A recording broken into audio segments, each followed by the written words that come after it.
तो आइए शुरू करते हैं आज आरसी एकेडमी कोचिंग का 5वां प्रैक्टिस सेट। तो इससे पहले जो आपने प्रैक्टिस सेट नहीं लगाए जिन लोगों ने, तो उनको लगा लेना, क्योंकि ये नए प्रैक्टिस सेट जो है बिल्कुल एकदम नए सिलेबस पर आधारित है और ये जिस तरीके से हम क्लास में पढ़ाते हैं लगभग उसी हिसाब का प्रैक्टिस सेट भी है। क्योंकि आजकल जो है अगर आप इस तरीके से नहीं पढ़ोगे तो सिलेक्शन नहीं ले सकते हो। इसी तरीके का सिलेबस आपको अब लगभग हर पेपर में देखने को मिलेगा, तो उसी टाइप का क्वेश्चन पेपर ये बना हुआ है। शुरू करते हैं इस प्रैक्टिस सेट को। तो क्वेश्चन नंबर 1 है इसमें, गढ़वाली कुमाऊनी भाषा से संबंधित शब्दों का सही अर्थ का मिलान कीजिए, है ना। तो सही भी मिलान करना हमने। तो देखो, गौली का मतलब क्या होता है, गलना होता है ना। गलने को क्या कहा जाता है, गौली कहा जाता है। वैल्या का मतलब होता है पागल होना, जैसे बोलते हैं कि वह उसके पीछे पागल हो गया, तो मतलब वह उसके पीछे वैल्या हो गया, है ना। तो वैल्या का मतलब क्या होता है, पागल होना है। पिंगलू का मतलब पीला है। और पसरैया का मतलब है, जैसे मतलब सहारा लेकर कोई बैठता है ना, ऐसे तो बोलते हैं कि पसरैया, है ना। तो पसरैया का मतलब होता है सहारा लेकर बैठना। तो इसका जो आंसर होगा वो पहले का दूसरा, दूसरे का पहला, तीसरे का तीसरा, चौथे का चौथा, तो ए आंसर इसका सही हो जाएगा। अगला क्वेश्चन देखते हैं, क्वेश्चन नंबर 2। क्वेश्चन नंबर 2 में कह रहा, देखो बहुत शानदार क्वेश्चन है।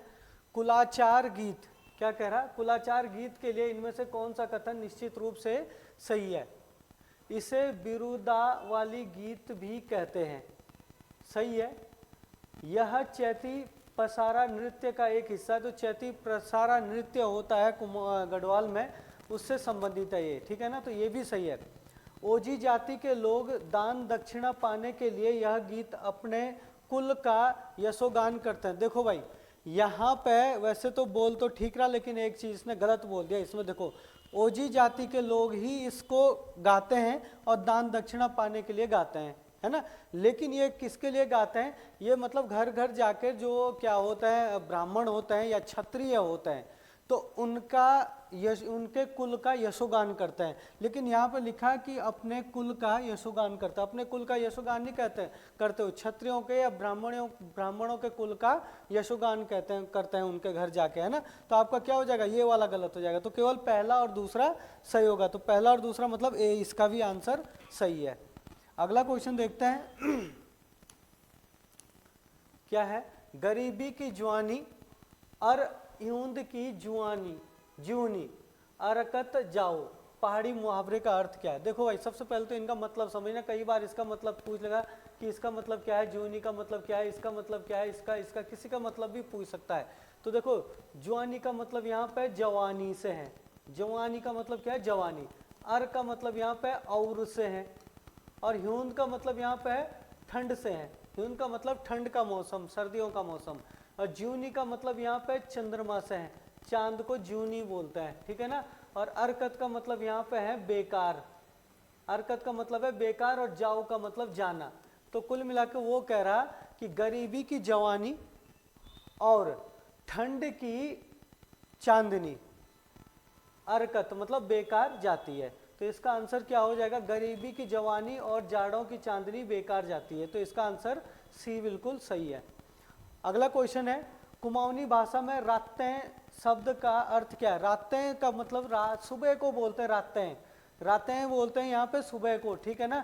यहाँ तक कि कुमाऊनी भाषा में भी और गढ़वाली भाषा में भी और जौनसारी भाषा में भी यही बोलते हैं, पर बोलने में थोड़ा सा फर्क होगा कि जैसे जौनसारी भाषा में सुबह को क्या बोलते हैं, राती बोलते हैं, राती। जौनसारी भाषा में राती बोलते हैं और कुमाऊनी भाषा में रातें बोलते हैं, ठीक, इतना ही फर्क है बस, है ना। तो सुबह को बोलेंगे, ठीक है। अगला क्वेश्चन देखते हैं, क्वेश्चन नंबर 5। एक ही दिन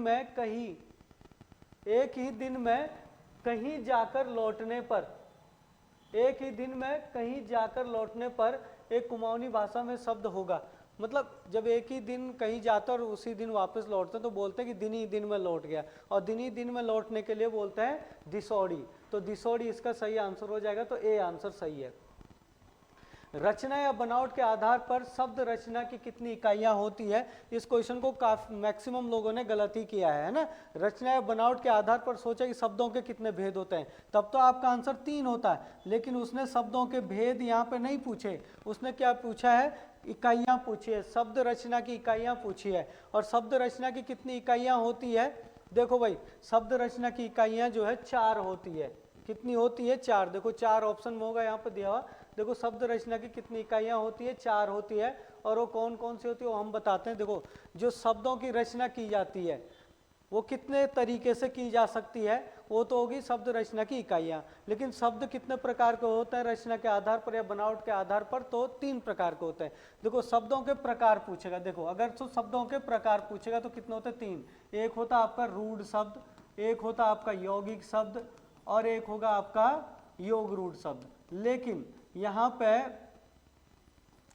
पे जो है शब्दों के प्रकार नहीं पूछे, रचना या बनावट के आधार पर शब्दों के प्रकार नहीं पूछे। यहाँ पे क्या पूछा, इकाइयां। तो इकाइयां कितनी होगी, 4। कौन कौन सी, देखो क्या होती है। अगर हम पहली बात करें तो संधि, मतलब संधि करके जो है शब्द की रचना की जा सकती है। दूसरी इकाई होती है समास,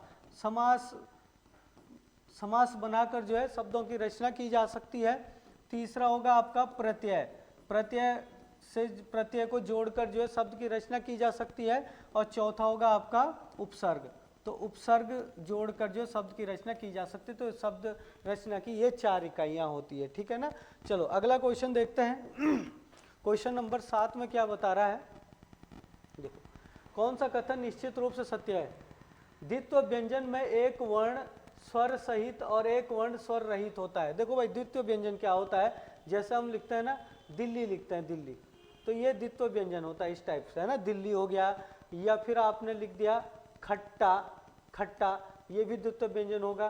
तो जिसमें एक आधा और एक पूरा वर्ण होता है वो द्वित्व व्यंजन होता है। लेकिन दोनों के दोनों सेम होने चाहिए, जैसे टॉ, आधा टॉ और पूरा टॉ, जैसे आधा लॉ और पूरा लॉ, आधा मॉ और पूरा मॉ, ऐसे करके होना चाहिए। तो देखो द्वित्व व्यंजन एक वर्ण स्वर रहित और एक वर्ण स्वर सहित होता है। तो पहला वर्ण देखो आपने, जैसे आपने ये लिखा है दिल्ली में आधा लॉ और पूरा, ये तो स्वर रहित है और ये स्वर सहित है, मतलब इसके साथ स्वर नहीं है और इसके साथ स्वर है। तो ये द्वित्व व्यंजन में पहला तो ठीक बोल रहा है। द्वित्व व्यंजन में कम से कम एक स्वर और 2 व्यंजन होते हैं। तो एक स्वर और 2 व्यंजन होता है, देखो जरा, अगर जब आप इसको तोड़ोगे ना तो देखो कैसे तोड़ोगे। जैसे लॉ है, लॉ के नीचे हलंत लगाओगे तो इस साथ कोई स्वर नहीं है पहले वाले के साथ, तो इसको ऐसे लिख सकते हो आप लोग। अगर आप दूसरे लॉ पे हलंत लगाओगे, हलंत के बाद आप इसके मात्रा को अलग करोगे तो इसमें क्या हो जाएगी, बड़ी ई की मात्रा अलग हो जाएगी। तो देखो द्वित्व व्यंजन में कम से कम एक स्वर और 2 व्यंजन होता है। तो देखो एक तो हो गया स्वर और 2 हो गया ये व्यंजन। द्वित्व व्यंजन में हमेशा ऐसे होगा, तो ये वाला भी सही है।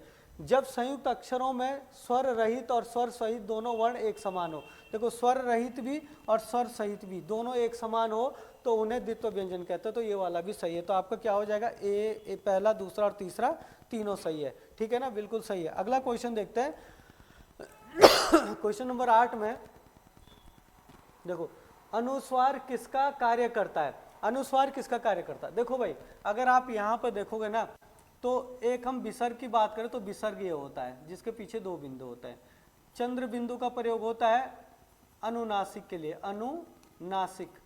और अनुनासिक कौन सा होता है, अनुनासिक होता है जिसके पास जो ऐसे चंद्र बिंदु होता लगा हुआ, ठीक है ना। पंचम वर्ण है ना, पंचम वर्ण आपका, पंचम वर्ण क्या होता है आपका, जैसे ग हो गया, अण हो गया, न हो गया, म हो गया, ये पंचम वर्ण होता है। और स्वर आपको पता है कि अ से लेकर और आओ तक क्या होते हैं, स्वर होते हैं।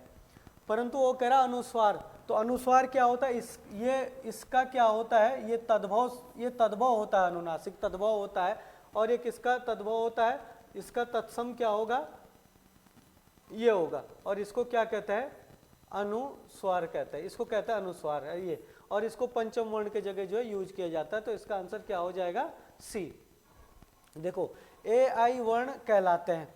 अगर हम ए आई वर्ण की बात करें तो जो ए और आई वर्ण है तो ये किससे बना है, देखो अगर हम आई की बात करें तो ये अ और ई से मिलकर बना हुआ है, अ और ई से मिलकर बना है। और जो अ होता है ये हमेशा कंठय होता है, ये क्या होता है, कंठय होता है।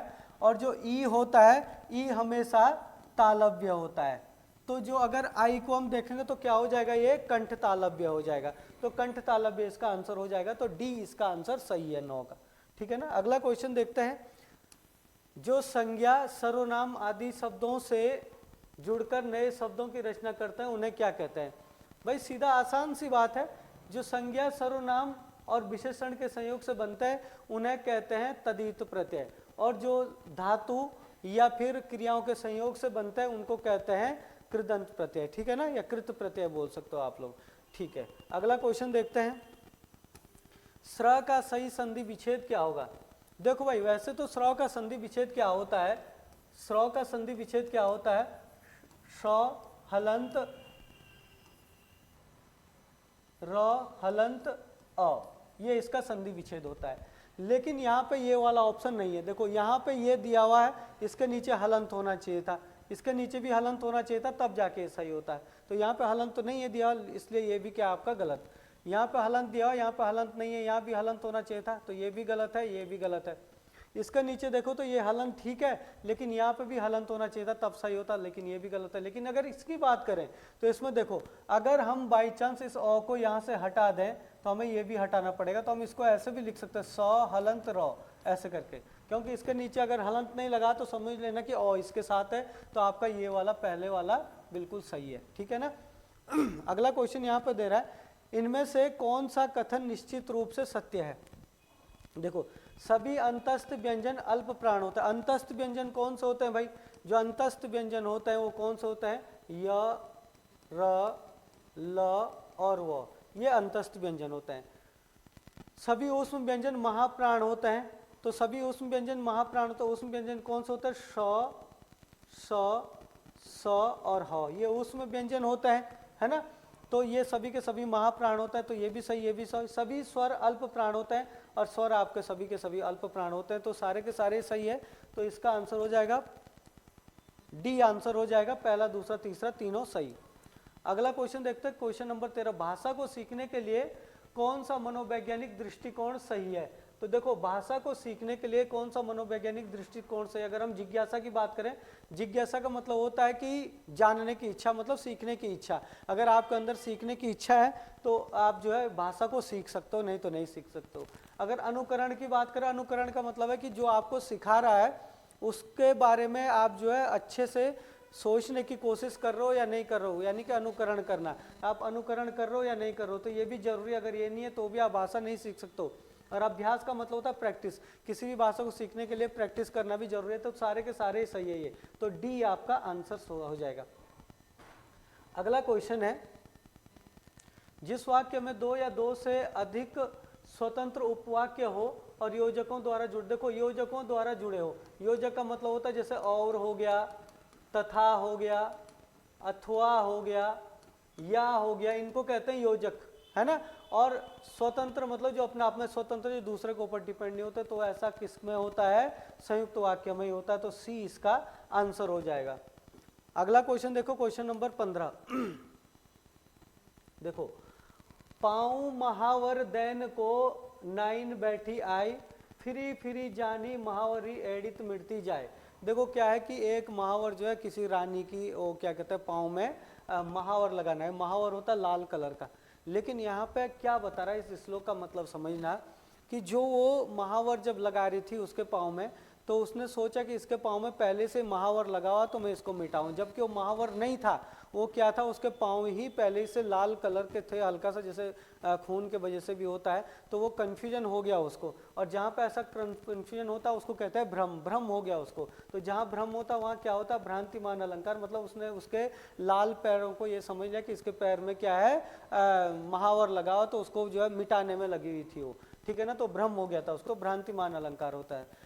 जिन ध्वनियों की गणना न स्वरों में की जाती है न व्यंजनों में की जाती है, उन्हें क्या कहते हैं। तो आप लोग देखना भाई, सबसे पहले अगर हम आगत की बात करें ना, अर्धचंद्र है ना, ये आगत है। ये कहाँ से आया है, ये विदेशी शब्द है, यानी कि अंग्रेजी भाषा से आया हुआ शब्द है। ये अंग्रेजी भाषा से आया हुआ शब्द है और हिंदी के व्यंजनों में रखा जाता है।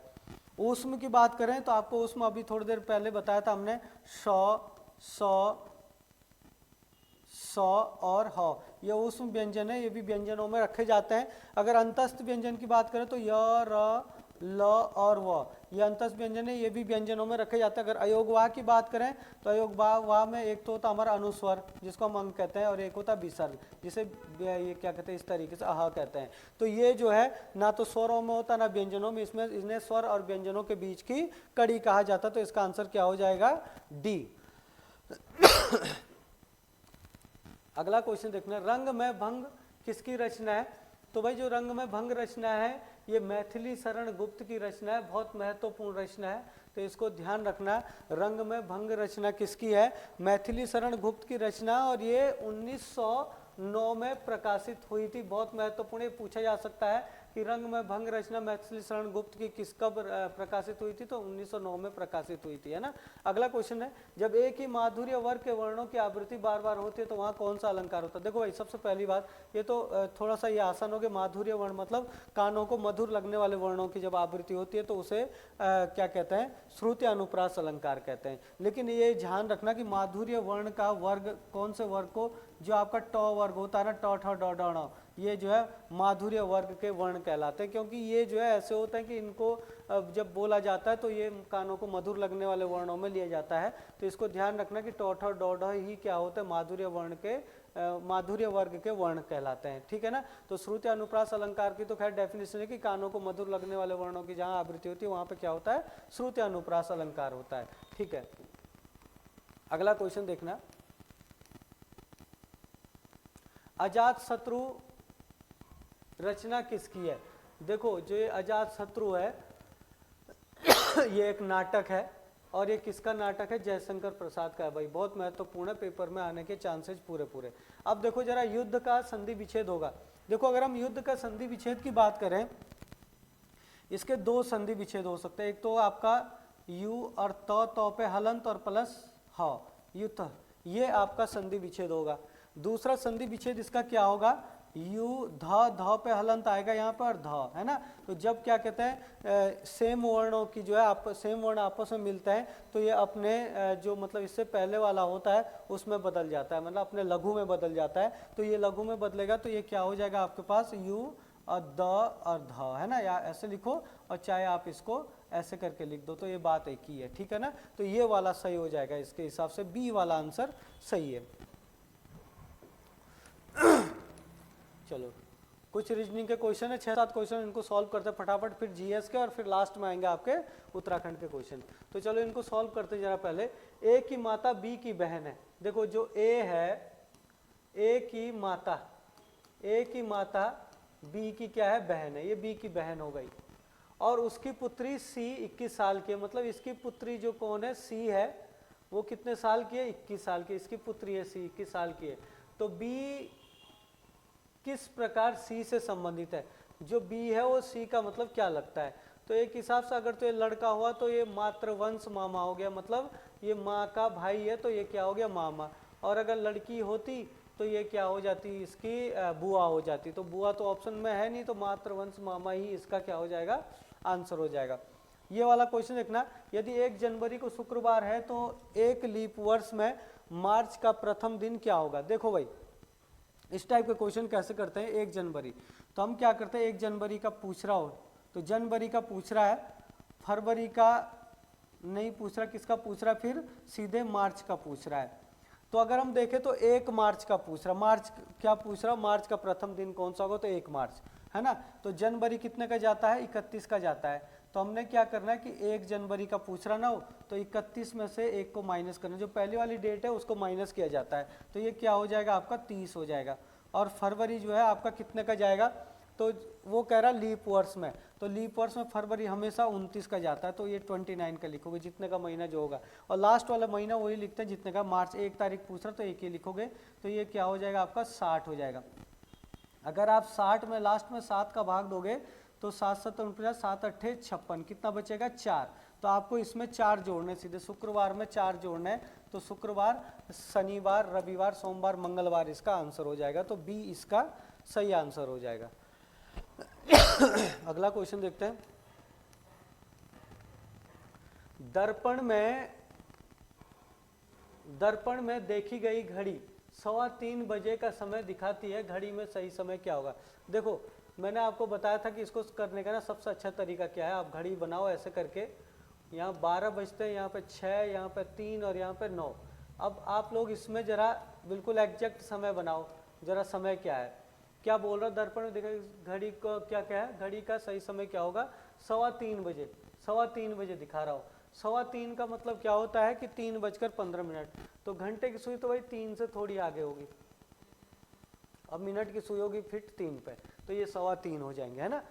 क्या होता है जब हम ऐसे क्वेश्चन को सॉल्व करते हैं ना, तो आपने क्या करना है कि जो ये वाला यहाँ से 6 और 12 से 2 भागों में घड़ी को बांट देना, तो इधर वाली सुई को इधर लेके जाओ, इधर वाली सुई को इधर लेके जाओ, और जो भी टाइम आएगा वो आंसर हो जाएगा। कई बार ऐसे भी होता दोनों सुइयाँ इधर है तो दोनों को इधर लेके आओ, दोनों सुइयाँ इधर है तो इधर लेके जाओ, पर लेके कहाँ जाना है, तो 6 से ये जितनी पीछे है सुई उतनी आगे लेके जानी है। देखो 6 से ये कितनी पीछे है, अगर हम मिनट की सुई की बात करें तो 6 से कितनी पीछे है, 1 2 3, तो 6 से उतनी आगे लेके जाओ, 1 2 3, तो मिनट की सुई तो आ जाएगी यहाँ पे।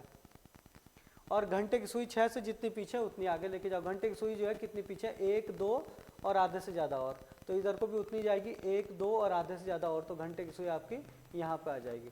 तो अगर आप समय देखो तो कितना हो रहा है, ये 6 7 8:45, तो 8:45 इसका आंसर हो जाएगा, तो ए इसका सही आंसर हो जाएगा।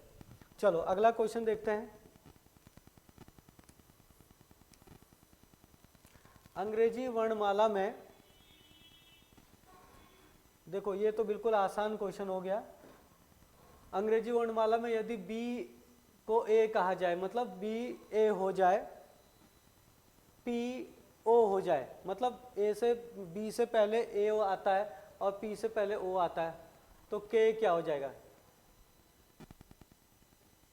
O P H I J के, तो जे हो जाएगा इसका आंसर है, जे के बाद के हो जाता है। तो इस तरीके से आप देख सकते हो, क्योंकि बी का ए हो रहा है, पी का ओ हो रहा है, तो के का क्या हो जाएगा, जे हो जाएगा। तो सीधी सी बात है, एक एक पहले किसका रहा हो। अंग्रेजी वर्णमाला के प्रथम अर्धांश को विपरीत क्रम में लिखा जाए तो बाएं से 15वें अक्षर के बाएं 8वां अक्षर कौन सा होगा। चलो देखो, जो तो जिन बच्चों को तो आता है उनकी तो कोई दिक्कत नहीं है, लेकिन जिनको नहीं आता वो जरा देख लो, मैं थोड़ा सा इसको अच्छे से बता देता हूँ आपको। देखो अगर आप अंग्रेजी वर्णमाला लिखते हैं ना, A B C D E F G H I J K L M N O P Q R S T U V W X Y Z, तो इसमें क्या होता है कि आप लोग देखना 1 2 3 4 5 6 7 8 9 10 11 12 13 एम तक का, ये तो होता है प्रथम अर्धांश, और एन से लेकर जेड तक का होता है द्वितीय अर्धांश, है ना, फर्स्ट हाफ और सेकंड हाफ बोल सकते हो आप लोग इसको। तो कह रहा कि यदि अंग्रेजी वर्णमाला के प्रथम अर्धांश को विपरीत क्रम में लिखा जाए, यानी कि प्रथम अर्धांश को उल्टा लिखना है। उल्टा कैसे लिखना है, ऐसे लिखना है, देखो ऐसे लिखना है इसको, A B C D E F G H I J K L M, देखो एम तक, है ना, तो ऐसे लिखना था इसको उल्टा। और बाकी पीछे वाले को कुछ नहीं बोला, तो पीछे वाले को ऐसे रहने दो, मतलब ये ऐसे नहीं होगा, ये ऐसे होगा, उल्टा कर दिया हमने। तो अब क्या करा, लिखा जाए तो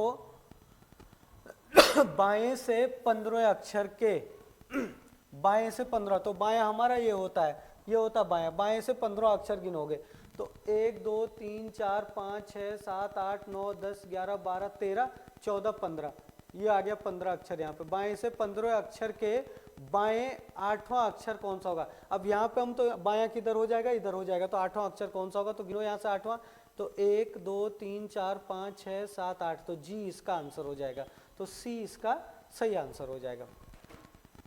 चलो अगला क्वेश्चन देखना। एक घड़ी में 4:30 का समय हो रहा है ना, 4:30 बज रहे हैं। यदि मिनट की सुई पूर्व की ओर हो तो घंटे की सुई किस दिशा की ओर होगी। देखो भाई, मिनट की सुई पूर्व दिशा की ओर, मतलब मिनट की सुई तो आपकी कौन सी दिशा को होगी, इधर की दिशा को होगी। ये मिनट की सुई ये पूर्व दिशा है ना, हमारी दिशा यही होती है, ये पूर्व दिशा होती है, पश्चिम होती है, उत्तर, और ये दक्षिण। तो अगर आप देखोगे तो कुल मिला के आपकी घड़ी ये इस तरीके से होगी। देखो चलो पहले ऐसे करते हम, जरा घड़ी को ही बनाते हैं, है ना। देखो सपोज हमारी ये घड़ी है, ये घड़ी है ना, घड़ी है इस तरीके से, और वो कह रहा है 4:30, ये 12 बजेंगे या 6 या 3 और ये 9, है ना। तो 4 बजकर कितने मिनट बोल रहा हूँ, 30 मिनट। तो अब घंटे की सुई यहाँ पे होगी और मिनट की सुई यहाँ पे होगी, तो ऐसे तो 4:30 होंगे। लेकिन उसने क्या कहा है, उसने कहा है कि यदि मिनट की सुई पूर्व की ओर हो है, मिनट की सुई पूर्व की ओर है, तो मिनट की सुई तो ये पूर्व की ओर मतलब यहाँ पे हो जाएगी। तो इसका मतलब क्या है कि जो हमारा टाइम हो रहा है वो क्या है कि ये तो होंगे 6 यहाँ पे, मतलब घड़ी को उसने ऐसा कर दिया, घुमा रखा है घड़ी को, तो ये तो आपका 6 है यहाँ पे, है ना। और ये 6 है, तो आपका जो ये है, ये वाला टाइम है, ये 6 है, तो यहाँ पे कितने हो जाएंगे, 6 से पहले यहाँ पे ये वाला 3 यहाँ पे होगा और 12 यहाँ पे हो जाएंगे और 9 यहाँ पे हो जाएंगे, इस तरीके से ना। तो ये यहाँ पे 3, ये 4, ये 5, ये 6, 7, ये 8, ये 10, ये 11, ये 1 और ये 2, ऐसे करके टाइम होगा। तो कितने बज रहे थे, 6:30। तो 6:30 नहीं, 4:30 का समय हो रहा था, तो आपके घंटे की सुई आपकी कहाँ होगी, यहाँ पे होगी। तो 4:30। तो वो कह रहा कि घंटे की सुई किस दिशा में होगी। तो घंटे की सुई अब किस दिशा में होगी, तो ये इधर, ये वाली जो दिशा होती है हमारी, ये पूर्व है, ये उत्तर, उत्तर और पूर्व के बीच में आ रही घंटे की सुई, तो उत्तर पूर्व इसका आंसर हो जाएगा, ये इस तरीके से, ठीक है ना। मतलब घड़ी को ही घुमा रखा उसने बस, और कुछ नहीं। अब देखो ये वाला प्रॉपर्टी शब्द में अक्षरों के ऐसे कितने युग में जिनके बीच उतने अक्षर है जितने की अंग्रेजी वर्णमाला में। ये प्रश्न जो है पिछले हफ्ते भी आया था, लेकिन अलग था, इस हफ्ते कुछ और है, पिछले हफ्ते कुछ और था। देखो कैसे करते हैं, जैसे हमारे पास क्या था, पी क्यू, क्या है आपका, इसको लिखने की वैसे आवश्यकता नहीं है, सीधा आप लोग यहीं पे कर सकते हो। जैसे हमारा ये था ना पी से, तो अंग्रेजी वर्णमाला बोलना शुरू कर दो। जैसे हमने देखा P Q R S T U V W, कुछ नहीं आया। आर से देखो, इधर को भी देखोगे, इधर को भी R S T U V W X नहीं आया। O P Q, O P, देखो ओ पी, ओ से पी बोला तो पी आ गया, तो एक मिल गया। ओ पी क्यू आर, एक और आ गया, ओ पी क्यू आर, देखो ओ पी क्यू आर, एक ये आ गया, O P Q R S T. P से देखो पी क्यू आर, देखो पी क्यू आर ये भी आ रहा है, P Q R S T, P Q R, ये देखो इधर को भी आ गया, P Q R S T, है ना। अब देखो E F G H I, R S T U V W, ये देखो T U V W X Y Z, Y x Y Z, A B C D E F, बस ये मिल गए। तो 1 2 3 4 मिल रहे हैं, तो आपका बी आंसर सही हो जाएगा। अगला क्वेश्चन देखो, क्वेश्चन है the Indian war of independence 1857 पुस्तक के रचनाकार कौन है। देखो भाई, सबसे पहले बात, जो बी.डी. सावरकर है वो इस पुस्तक के रचनाकार है। देखना इस पुस्तक में क्या है, खास करके आप लोगों ने सुना होगा 1857 की क्रांति। जो 1857 की क्रांति है, इसे भारत का प्रथम स्वतंत्रता संग्राम कहा जाता है। तो 1857 की क्रांति को भारत का प्रथम स्वतंत्रता संग्राम जो है, बी.डी. सावरकर ने ही कहा था अपनी इसी पुस्तक में, the Indian war of independence 1857 में। इसी क्रांति को, जो 1857 की क्रांति, इसी क्रांति को सैन्य विद्रोह भी कहा जाता है या सैनिक विद्रोह भी कहा जाता है। तो 1857 की क्रांति को सर जॉन सीले ने क्या कहा था, महज एक क्या था, सैन्य विद्रोह था। क्या था, सैन्य विद्रोह। किसने कहा था, सर जॉन सीले ने। तो ये भी पूछा जाता है इसके लिए। तो चलो अगला क्वेश्चन देखते हैं। 1857 के विद्रोह का नेतृत्व करने वालों का सही स्थान से मिलान कीजिए। देखो 1857 के क्रांति का नेतृत्व जो है ग्वालियर से किसने किया था, ग्वालियर से किया था रानी लक्ष्मीबाई ने। आरा ये बिहार में पड़ता है, और राजा वीर कुंवर सिंह ने आरा के बिहार से जो इस क्रांति का नेतृत्व किया था, और बरेली से खान बहादुर खान ने इस क्रांति का नेतृत्व किया था। और जबकि लखनऊ से हजरत महल ने इस क्रांति का नेतृत्व किया था। तो इसका आंसर हो जाएगा पहला, पहले का दूसरा, दूसरे का तीसरा, तीसरे का चौथा, चौथे का पहला। तो आपका बी आंसर सही हो जाएगा। चलो अगला क्वेश्चन देखते हैं।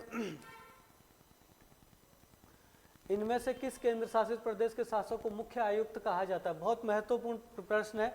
जो चंडीगढ़ का जो क्या होता है, देखो क्या होता है कि जो केंद्र शासित प्रदेश होते हैं ना, उनमें उपराज्यपाल नियुक्त किए जाते हैं, ठीक है ना। लेकिन उस उपराज्यपाल को चंडीगढ़ में क्या कहा जाता है? मुख्य आयुक्त कहा जाता है। अगर आप लक्षद्वीप और दमन, दादर नगर हवेली, दमन और दीप में देखोगे तो वहां पे इसको क्या कहा जाता है? प्रशासक कहा जाता है। दिल्ली, पुदुचेरी, अंडमान निकोबार, है ना, इन राज्यों में जो है इसे उपराज्यपाल ही कहा जाता है। तो ये ध्यान रखना, इसका आंसर क्या हो जाएगा? चंडीगढ़। किसे दक्षिणी गंगा कहा जाता है? देखो दक्षिणी गंगा, यहाँ पे भी दो क्वेश्चन बनते हैं भाई, एक होता है दक्षिणी गंगा और एक है दक्षिण भारत की गंगा। देखो जो कावेरी है ना, कावेरी को कहा जाता है दक्षिण भारत की गंगा, और जो गोदावरी है इसे कहा जाता है दक्षिणी गंगा। गोदावरी की लंबाई लगभग जो है 1465 किलोमीटर के आसपास है, और ये प्रायद्वीपीय भारत या दक्षिण भारत की सबसे लंबी नदी है, जो कहाँ से निकलती है? त्रयंबक की पहाड़ियों से निकलती है, महाराष्ट्र से, और महाराष्ट्र, छत्तीसगढ़, तेलंगाना और आंध्र प्रदेश को अपाहित करती हुई ये बंगाल की खाड़ी में गिरती है, और ये प्रायद्वीपीय भारत की सबसे लंबी नदी है। इसी को दक्षिणी गंगा या वृद्ध गंगा भी कहते हैं। तो दक्षिणी गंगा आपकी क्या हो गई? गोदावरी। अगर दक्षिण भारत की गंगा बोलते तो कावेरी आप लगा सकते थे। चलो अगला क्वेश्चन देखते हैं। कौन सा कथन सही है? देखो जरा कौन सा कथन सही है। रॉबर्ट क्लाइव बंगाल के प्रथम गवर्नर बने थे 1857 से 1860 तक, है ना। तो ये 1860 तक ये रॉबर्ट क्लाइव बंगाल के प्रथम गवर्नर बने थे, बिल्कुल सही है ना। जब आपका जो है प्लासी का युद्ध हुआ था 1757 में, उसके बाद ये बंगाल के प्रथम गवर्नर बने थे, है ना। बंगाल पर अंग्रेजों की हुकूमत चलनी शुरू हो गई थी। 1765 ईस्वी में भारत में द्वैत शासन की शुरुआत रॉबर्ट क्लाइव ने की थी, ये भी ठीक है, ये इनका दूसरा कार्यकाल था, है ना। रॉबर्ट क्लाइव दूसरे बार बंगाल के गवर्नर बने थे, 60 के बाद फिर 65 से 67 तक बने थे। और 1765 में श्वेत विद्रोह वेंसीटार्ट के कार्यकाल में हुआ था। वेंसीटार्ट के कार्यकाल में नहीं हुआ था, ये भी किसके काल में हुआ था? रॉबर्ट क्लाइव के शासन काल में हुआ था। तो ये वाला पहला और दूसरा सही होगा। तो पहला और दूसरा सही है, तो इसका ए आंसर जो है क्या है आपका? सही है। तो 32 का हो गया आपका पहला और दूसरा। तीसरा सही है, मतलब यहाँ पे भी रॉबर्ट क्लाइव होना चाहिए था। ये श्वेत विद्रोह जो है रॉबर्ट क्लाइव के शासन काल में हुआ था, जब इसने अंग्रेजों के, मतलब श्वेत विद्रोह अंग्रेजी सैनिकों ने ही किया था, क्योंकि इन्होंने रॉबर्ट क्लाइव ने अंग्रेजों सैनिकों के जो दोहरे वेतन भत्ते थे उन पर रोक लगा दी थी, इसलिए अंग्रेजों ने ही खुद ही जो है रॉबर्ट क्लाइव के विरोध में ये श्वेत विद्रोह चलाया था, ठीक है ना। 1765-66 में हुआ था ये। चलो अगला क्वेश्चन देखते हैं। टिक्का रोग संबंधित है। जो ये टिक्का रोग है ये किससे संबंधित है? मूंगफली से। ये मूंगफली से संबंधित है टिक्का रोग। ये मूंगफली के जो पत्ते होते हैं उन पत्तों पे जो धब्बे धब्बे जम जाते हैं, तो इसी को टिक्का रोग कहते हैं, और ये किससे संबंधित है? मूंगफली से। अगला क्वेश्चन देखते हैं। सूची फर्स्ट को सूची सेकंड से सुमेलित कीजिए तथा निम्न कूट का प्रयोग करते हुए सही उत्तर का चयन कीजिए। देखो फखरुद्दीन अली अहमद, नीलम संजीव रेड्डी, डॉक्टर जाकिर हुसैन, बीबी गिरी, मतलब इनके कार्यकाल दिए हैं।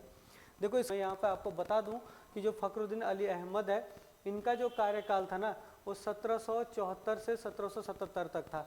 नीलम संजीव रेड्डी का कार्यकाल जो है 1779 से 1982 तक था, और जाकिर हुसैन का कार्यकाल 1967 से 1969 तक था। और अगर बीबी गिरी की बात करें तो बीबी गिरी का कार्यकाल जो है 1969 से 1974 तक था, है ना। तो इसका आंसर क्या होना चाहिए?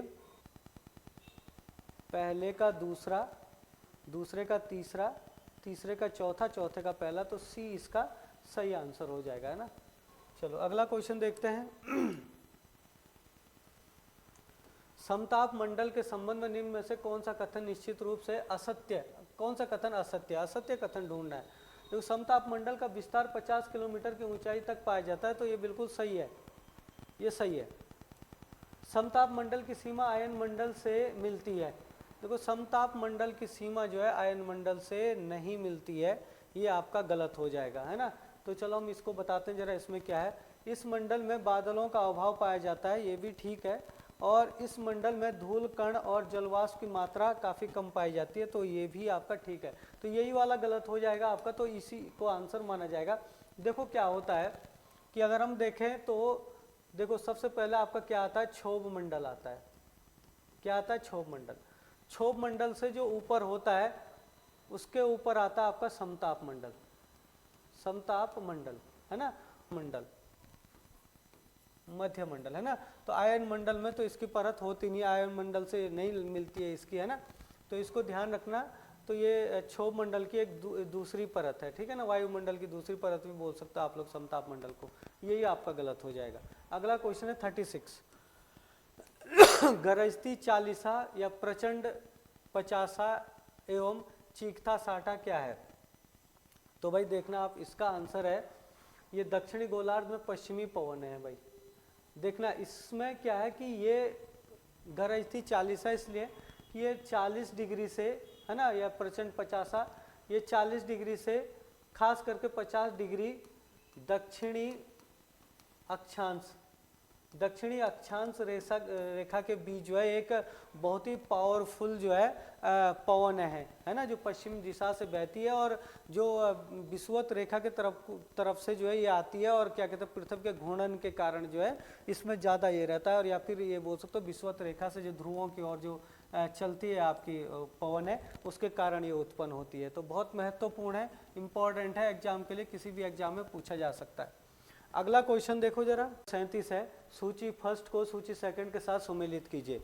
सबसे पहली बात कह रहा हूँ कि अरावली, जो अरावली है, ये अरावली एक क्या कहते हैं किस टाइप का पर्वत है? अरावली आपको पता होगा, अरावली भारत में है और भारत के राजस्थान से लेकर और दिल्ली तक फैला हुआ है। भारत की सबसे पुरानी पर्वतमाला है और इसकी सबसे ऊंची चोटी आपको पता होगा कि गुरु शिखर है ना।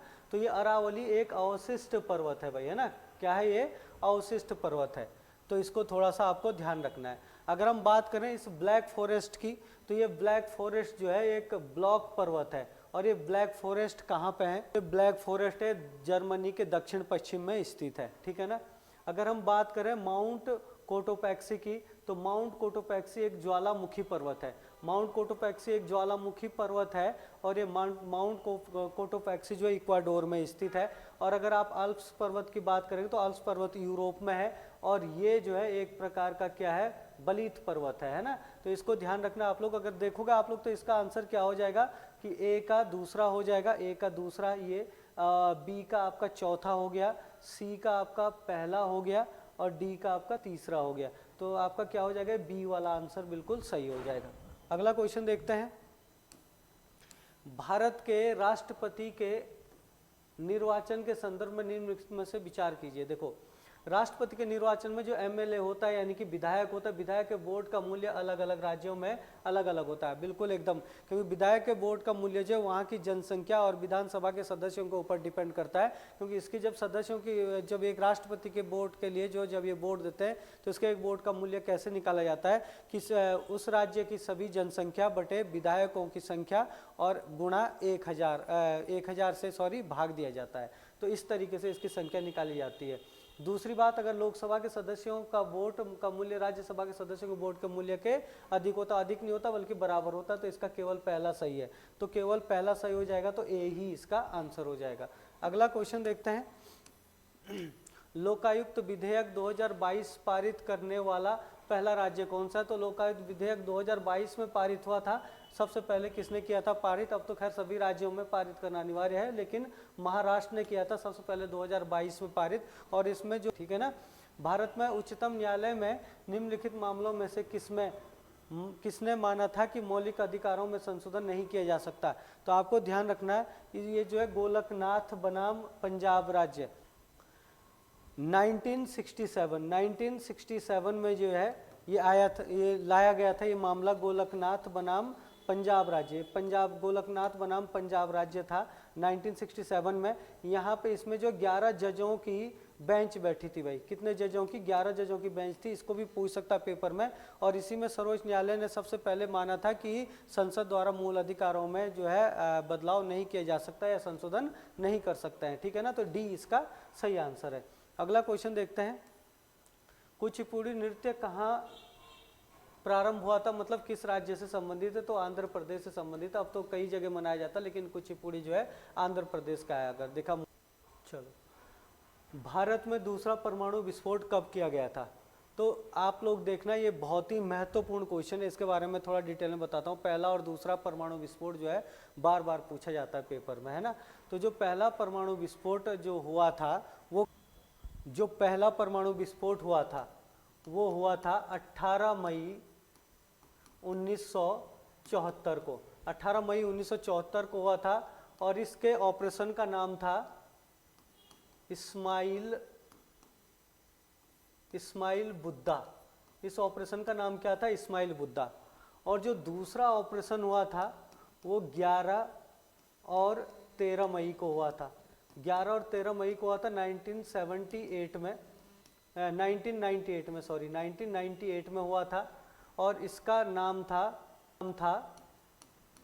ऑपरेशन शक्ति। इसका नाम क्या था? ऑपरेशन शक्ति। दोनों के दोनों ही जो है राजस्थान के पोखरण से जो है दोनों के दोनों ही जो है क्या परमाणु विस्फोट हुए थे। तो ये भारत के पहले परमाणु विस्फोट थे, जिसके बाद दुनिया को पता चला कि भारत भी एक क्या है, परमाणु शक्ति वाला देश है। तो यहाँ पे पूछ रहा भारत में दूसरा परमाणु विस्फोट कब हुआ था? तो एक ऑप्शन 13 मई, ये तो आपका 13 मई 1998, ये इसका आंसर होगा। ए आंसर सही है भाई, 13 मई 1998। 11 मई भी होता दिया तो भी चल जाता, 13 मई 1998 दे रखा है। इसके ऑपरेशन के नाम आप याद रखना, पूछेगा, डेट सही है ना। देखते हैं इनमें से कौन सा कथन सही है। सिंधु घाटी सभ्यता से संबंधित स्थल बनावली और कालीबंगन लूनी नदी के किनारे स्थित है। ये लूनी नदी के किनारे नहीं है भाई, ये जो है कौन से नदी के किनारे स्थित है? घग्गर नदी के किनारे हैं, घग्गर नदी के किनारे हैं। वर्षा ऋतु में लूनी नदी पाकिस्तान के बहावलपुर जिले में फोर्ट अब्बास तक जाती है। देखो ये भी लूनी नदी नहीं है, लूनी नदी जो है कच्छ के रन के दलदल में विलुप्त हो जाती है। बल्कि यहाँ पर अगर घग्गर नदी होता अगर दिया हुआ तो सही था, तो घग्गर नदी होता दिया तो सही था। घग्गर नदी ही पाकिस्तान के बहावलपुर, वैसे घग्गर नदी जो है जो क्या है कि राजस्थान में जो भटनेर का मरुस्थल है उसमें लुप्त हो जाती है, लेकिन वर्षा ऋतु में वो जो है पाकिस्तान के बहावलपुर जिले के फोर्ट अब्बास तक जाती है। तो ये दोनों के दोनों ही गलत है दिया हुआ, तो आपका क्या हो जाएगा आंसर? दोनों गलत, डी वाला सही है आंसर, है ना। यानी कि ए और बी दोनों, पहला और दूसरा दोनों गलत है। अगला क्वेश्चन है, करंट अफेयर्स के कुछ क्वेश्चन आ रहे हैं, देखो जरा। पूनात्सांगछू सेकंड जल विद्युत परियोजना किन देशों की द्विपक्षीय समझौते पर आधारित है? देखो भाई ये भारत और भूटान की है। आप लोगों ने एक नदी का नाम सुना होगा, सनकोस नदी, है ना। कौन सी नदी? सनकोस नदी। जो सनकोस नदी है, ये सनकोस नदी जो है कहाँ से निकलती है? ये नदी जो है भूटान से निकलती है। ये सनकोस नदी जब भूटान से निकलती है तो भूटान में उसको जो है पूनात्सांगछू के नाम से जाना जाता है और भारत में इसको सनकोस नदी कहते हैं और गदाधर नदी के नाम से भी इसको ही जाना जाता है। और ये किसकी सहायक नदी है? ये ब्रह्मपुत्र की सहायक नदी है। भारत में किसकी सहायक नदी है? ये ब्रह्मपुत्र की सहायक नदी है और भूटान और भारत के बीच में जो है इसके बीच पूनात्सांगछू सेकंड जल विद्युत परियोजना का निर्माण हो रहा है। अगला क्वेश्चन ये देखना, बहुत महत्वपूर्ण क्वेश्चन है, ये भी आगे आने वाले पेपरों के लिए बहुत ही खास है। पार्थ योजना से संबंधित कौन सा कथन सही है? तो जो ये पार्थ योजना है, हाल ही में पार्थ योजना मध्य प्रदेश राज्य में प्रारंभ की गई है, बिल्कुल सही है। इस योजना के तहत पुलिस, सेना, पैरामिलिट्री और सिविल सर्विसेज में भर्ती के लिए शारीरिक और लिखित परीक्षा के लिए प्रशिक्षण देना और रोजगार अवसर बढ़ाना है। इसमें ये सिविल सर्विसेज नहीं होना चाहिए था भाई, और सब कुछ ठीक है क्योंकि ये जो है पुलिस, सेना और पैरामिलिट्री फोर्सेज जो है उनमें शारीरिक और लिखित परीक्षा देना जो है इसका क्या प्रशिक्षण का इसका लक्ष्य है और रोजगार के अवसर बढ़ाना है, लेकिन सिविल सर्विसेज के लिए नहीं है ये पार्थ योजना, है ना। तो आपका जो है केवल पहला सही है, तो पहला आपका सही हो जाएगा। तो दूसरे में ध्यान रखना किससे संबंधित, बस सिविल सर्विसेज नहीं है इसमें और सारी चीजें ठीक है ना, इसी वजह से गलत हो गया। अगला क्वेश्चन देखो, प्रोजेक्ट 75 का संबंध है। जो प्रोजेक्ट 75 है ना, ये पनडुब्बी, भारत में जो इसके तहत जो 6 पनडुब्बियां जो है के तहत, और प्रोजेक्ट 75 है ना जो 6 पनडुब्बियों का से संबंधित है। अगला क्वेश्चन है, 10 जनवरी 2025 को किस देश ने विश्व हिंदी दिवस के अवसर पर हिंदी में पहले सर्टिफिकेट कोर्स का शुरू किया है? तो श्रीलंका। तो ये याद रखना, इसका ए है आपका श्रीलंका। अगला क्वेश्चन है, निम्नलिखित मुगल शासकों में से प्रिंस ऑफ बिल्डर्स के नाम से किसे जाना जाता है? तो प्रिंस ऑफ बिल्डर्स आपको पता होगा शाहजहां को कहा जाता है, क्योंकि जो बिल्डिंग वगैरह बनाई है भारत में तो सबसे ज़्यादा इन्हीं के कार्यकाल में जाने जाते हैं, इसलिए इनको प्रिंस ऑफ बिल्डर्स कहा जाता है ना। और या फिर क्या कहते हैं, अगर जहांगीर की बात करें तो जहांगीर को तो न्याय की जंजीर के नाम से जाना जाता है ना। अगला क्वेश्चन देखना, सिख समुदाय के अंतिम गुरु कौन थे? तो सिख समुदाय के अंतिम गुरु थे गुरु गोविंद सिंह थे, 10वें गुरु थे। टोटल 10 गुरु रहे इसमें, इसके बाद गुरु गोविंद सिंह के बाद गुरु का पद जो है समाप्त किया गया था, तो गुरु गोविंद सिंह इसका आंसर हो जाएगा।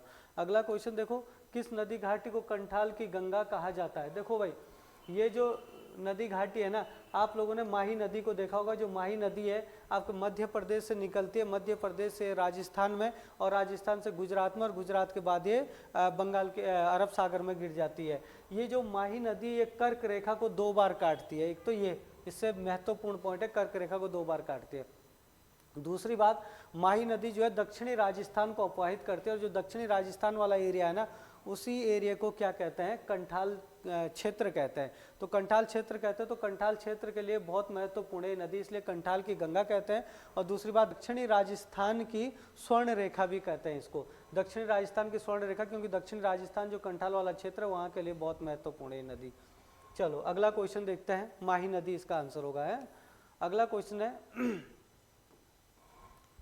अब तक खोजे गए साक्ष्यों के अनुसार सिंधु घाटी सभ्यता के क्षेत्रफल किस प्रकार का है? तो भाई इसका आंसर त्रिभुजाकार है। तो इसमें जो है आपको ये भी ध्यान रखना है, जो त्रिभुज पता होगा कि पूरब, पश्चिम, उत्तर, दक्षिण में कौन में पड़ता है? मांडा। यहाँ पे पड़ता है पाकिस्तान के पूर्व में सुतका गैंडोर। यहाँ पे पड़ता है महाराष्ट्र में दैमाबाद, है ना। और ये आलमगीर है ना, आलमगीर यूपी में पड़ता है। ये आपका दैमाबाद आपका भारत के महाराष्ट्र में पड़ता है। ये आपका पाकिस्तान में पड़ता है ना, ये पाकिस्तान में पड़ता है। और ये कहाँ पड़ता है? आपका कश्मीर में पड़ता है। मांडा कहाँ पड़ता है? कश्मीर में। तो ये बाउंड्री है अभी। तो अभी अगर देखा जाए अभी तो धीरे धीरे और खोजें हो रही है, लेकिन फिलहाल के हिसाब से जो इसका आकार मिला हो, कैसा मिला है? अभी त्रिभुजाकार मिला है, भारत पाकिस्तान में, है ना, खास करके। चलो अगला क्वेश्चन देखते हैं, चंद्रगुप्त मौर्य की पत्नी हेलेना किसकी पुत्री थी?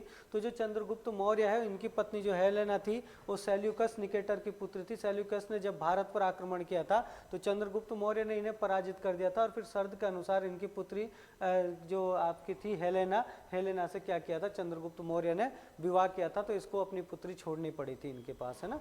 अगला क्वेश्चन देखते हैं, कौन सा कथन सही है? भगवान शिव का ओंकारेश्वर मंदिर मध्य प्रदेश में ताप्ती नदी के किनारे स्थित है।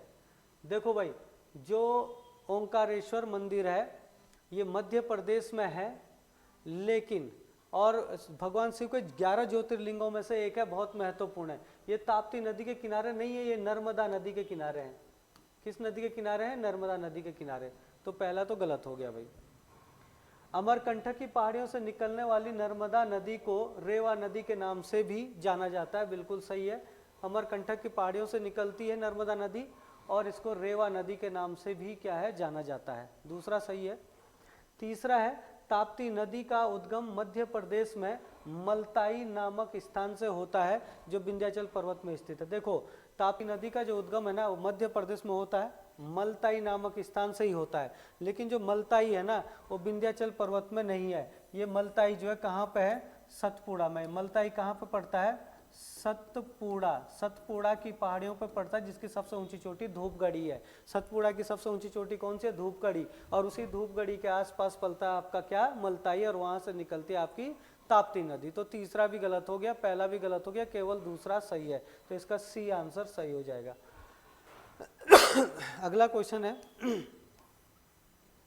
ताजमहल का या ताजमहल की डिजाइन तैयार करने वाला वास्तुकार कौन था? तो उस्ताद ईसा अल्लाह खान थे भाई, थे ना, उस्ताद ईसा खान थे।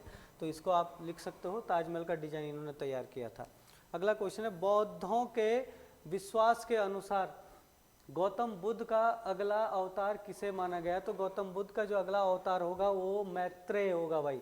जो मैत्रेय बौद्ध धर्म के अनुसार जो माना गया कि जो गौतम बुद्ध है अब जो है दूसरा जन्म जो लेंगे, गौतम बुद्ध का दूसरा जन्म जो होगा वो मैत्रेय होगा, और ये गौतम बुद्ध का क्या है कि तपस्या करने के बाद सिद्धि प्राप्त करेंगे गौतम बुद्ध के ही तरह, और गौतम बुद्ध के ही क्या जो उपदेश है उनको क्या करेंगे, पुनर्जीवित करेंगे। तो ये मैत्रेय जो है इसका आंसर हो जाएगा सी।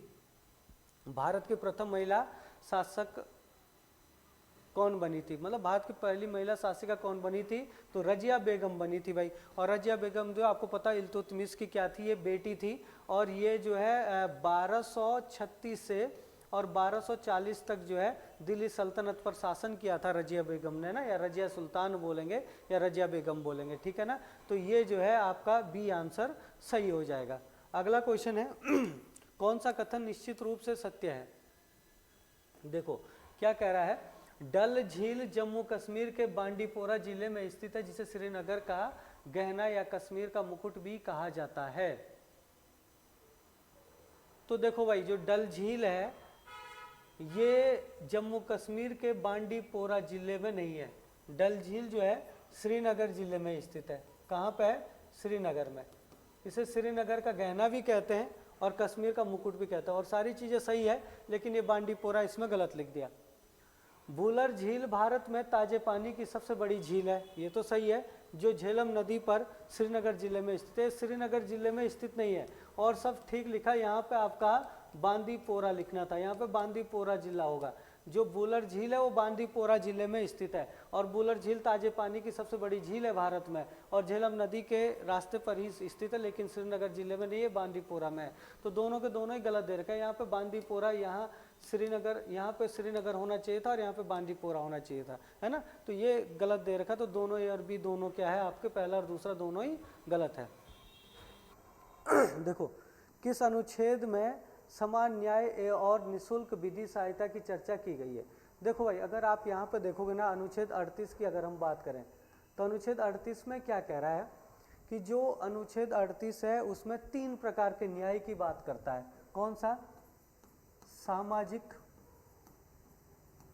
राजनीतिक और धार्मिक। इन 3 न्याय की जो है यहाँ पे क्या होती है, बात होती है ना। और 38A को केवल इसको कंफ्यूज करने के लिए दिया हुआ है। और अगर हम 39 की बात करें, है ना, ये तो कुछ है नहीं खास, लेकिन अगर 39 की बात करें, समान वेतन की बात करता है, यहाँ पे समान वेतन की बात करता है। लेकिन आप अगर 39 के ए में देखोगे तो 39 के ए में क्या है, समान न्याय और निःशुल्क विधिक सहायता की बात है, अनुच्छेद 39 के ए में, ठीक है ना। चलो अगला क्वेश्चन देखते हैं। किसी सरकारी कर्मचारी की संवैधानिक जांच करवाई जा सकती है। देखो भाई अगर हम यहाँ पर देखें ना तो इसमें अधिकार परीक्षा होगा, ये अधिकार परीक्षा। तो अधिकार परीक्षा परमादेश यहीं पे होती सरकारी कर्मचारी की संवैधानिक जांच, है ना। प्रतिषेध और बंदी प्रत्यक्षीकरण ये तो न्यायालय में लगता है ना, स्टे ऑर्डर समझ लो।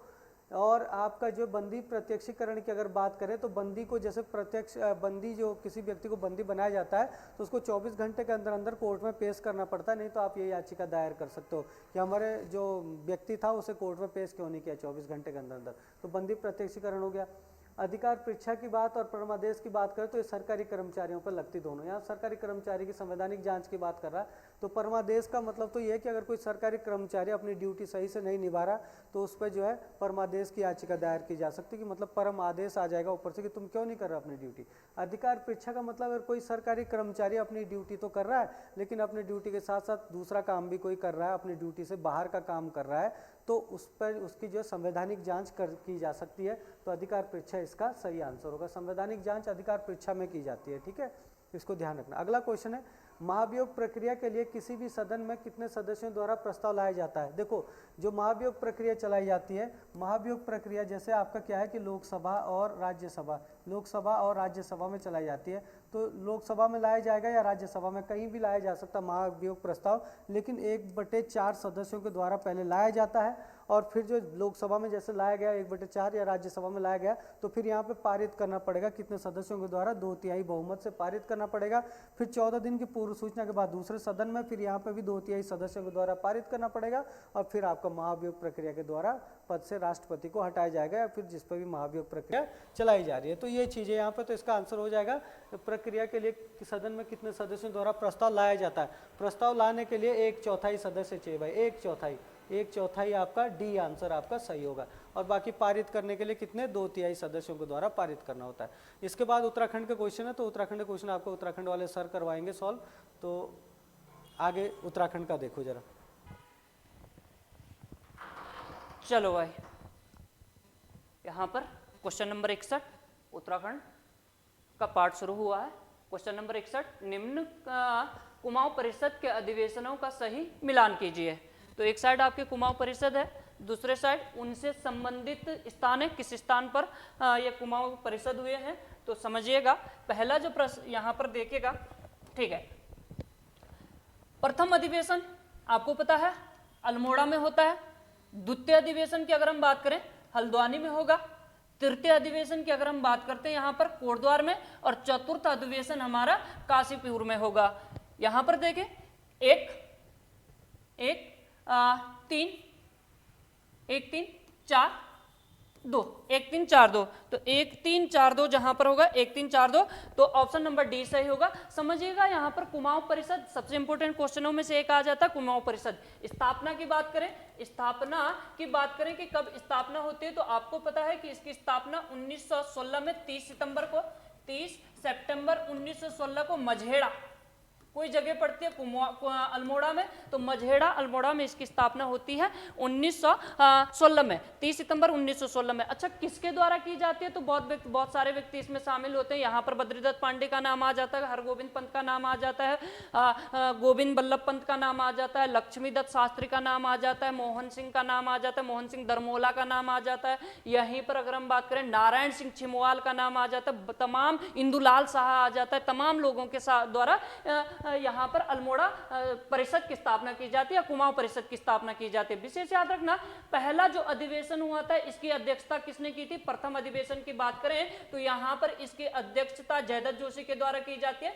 जयदत्त जोशी के द्वारा, जयदत्त जोशी है ना, जयदत्त जोशी के द्वारा इसकी स्थापना, इस पहले अधिवेशन की अध्यक्षता की जाती है। द्वितीय अधिवेशन की अगर हम बात करें, तो इसकी तारादत्त गहरोला के द्वारा की जाती है, तारादत्त गहरोला। ठीक है, कब ये आपका 1917, प्रथम 1917, दूसरा आप बात करें तो 1918, दूसरा 1918, तीसरा 1919, चौथा आपका 1920, और पांचवा की बात करें तो पांचवा 1923, और छठे की बात करें तो 1926। ये 6 अधिवेशन हो जाते हैं, ये 6 अधिवेशन होते हैं कुमाऊं परिषद के। विशेष याद रखेगा, पहला अधिवेशन आपका अल्मोड़ा में होता है जयदत्त जोशी के नेतृत्व में, जयदत्त जोशी के अध्यक्षता में। दूसरा अधिवेशन की अगर हम बात करते हैं हल्द्वानी में होता है तारादत्त गहरोला के नेतृत्व अध्यक्षता में।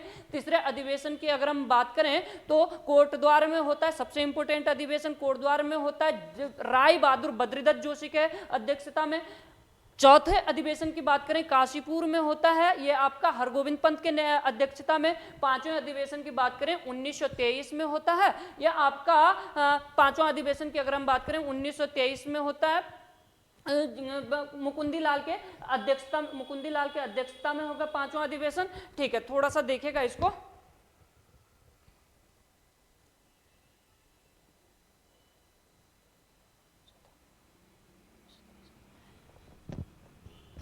पांचवा अधिवेशन टनकपुर में होगा मुकुंदी लाल की अध्यक्षता में। छठा जो अधिवेशन होगा रानीखेत के निकट गनिया देओली में होगा, रानीखेत के निकट अल्मोड़ा में मुकुंदी लाल के नेतृत्व में, है ना। ठीक है, विशेष याद रखना, पांचवा बद्रीदत्त पांडे के नेतृत्व में टनकपुर, और छठा आपका मुकुंदी लाल के नेतृत्व में गनिया देओली रानीखेत। पांचवा बद्रीदत्त पांडे, विशेष याद रखना। ठीक है, ये हमारा आंसर हो जाएगा 1 3 4 2। ठीक है, आगे इसमें आगे बढ़ते हैं।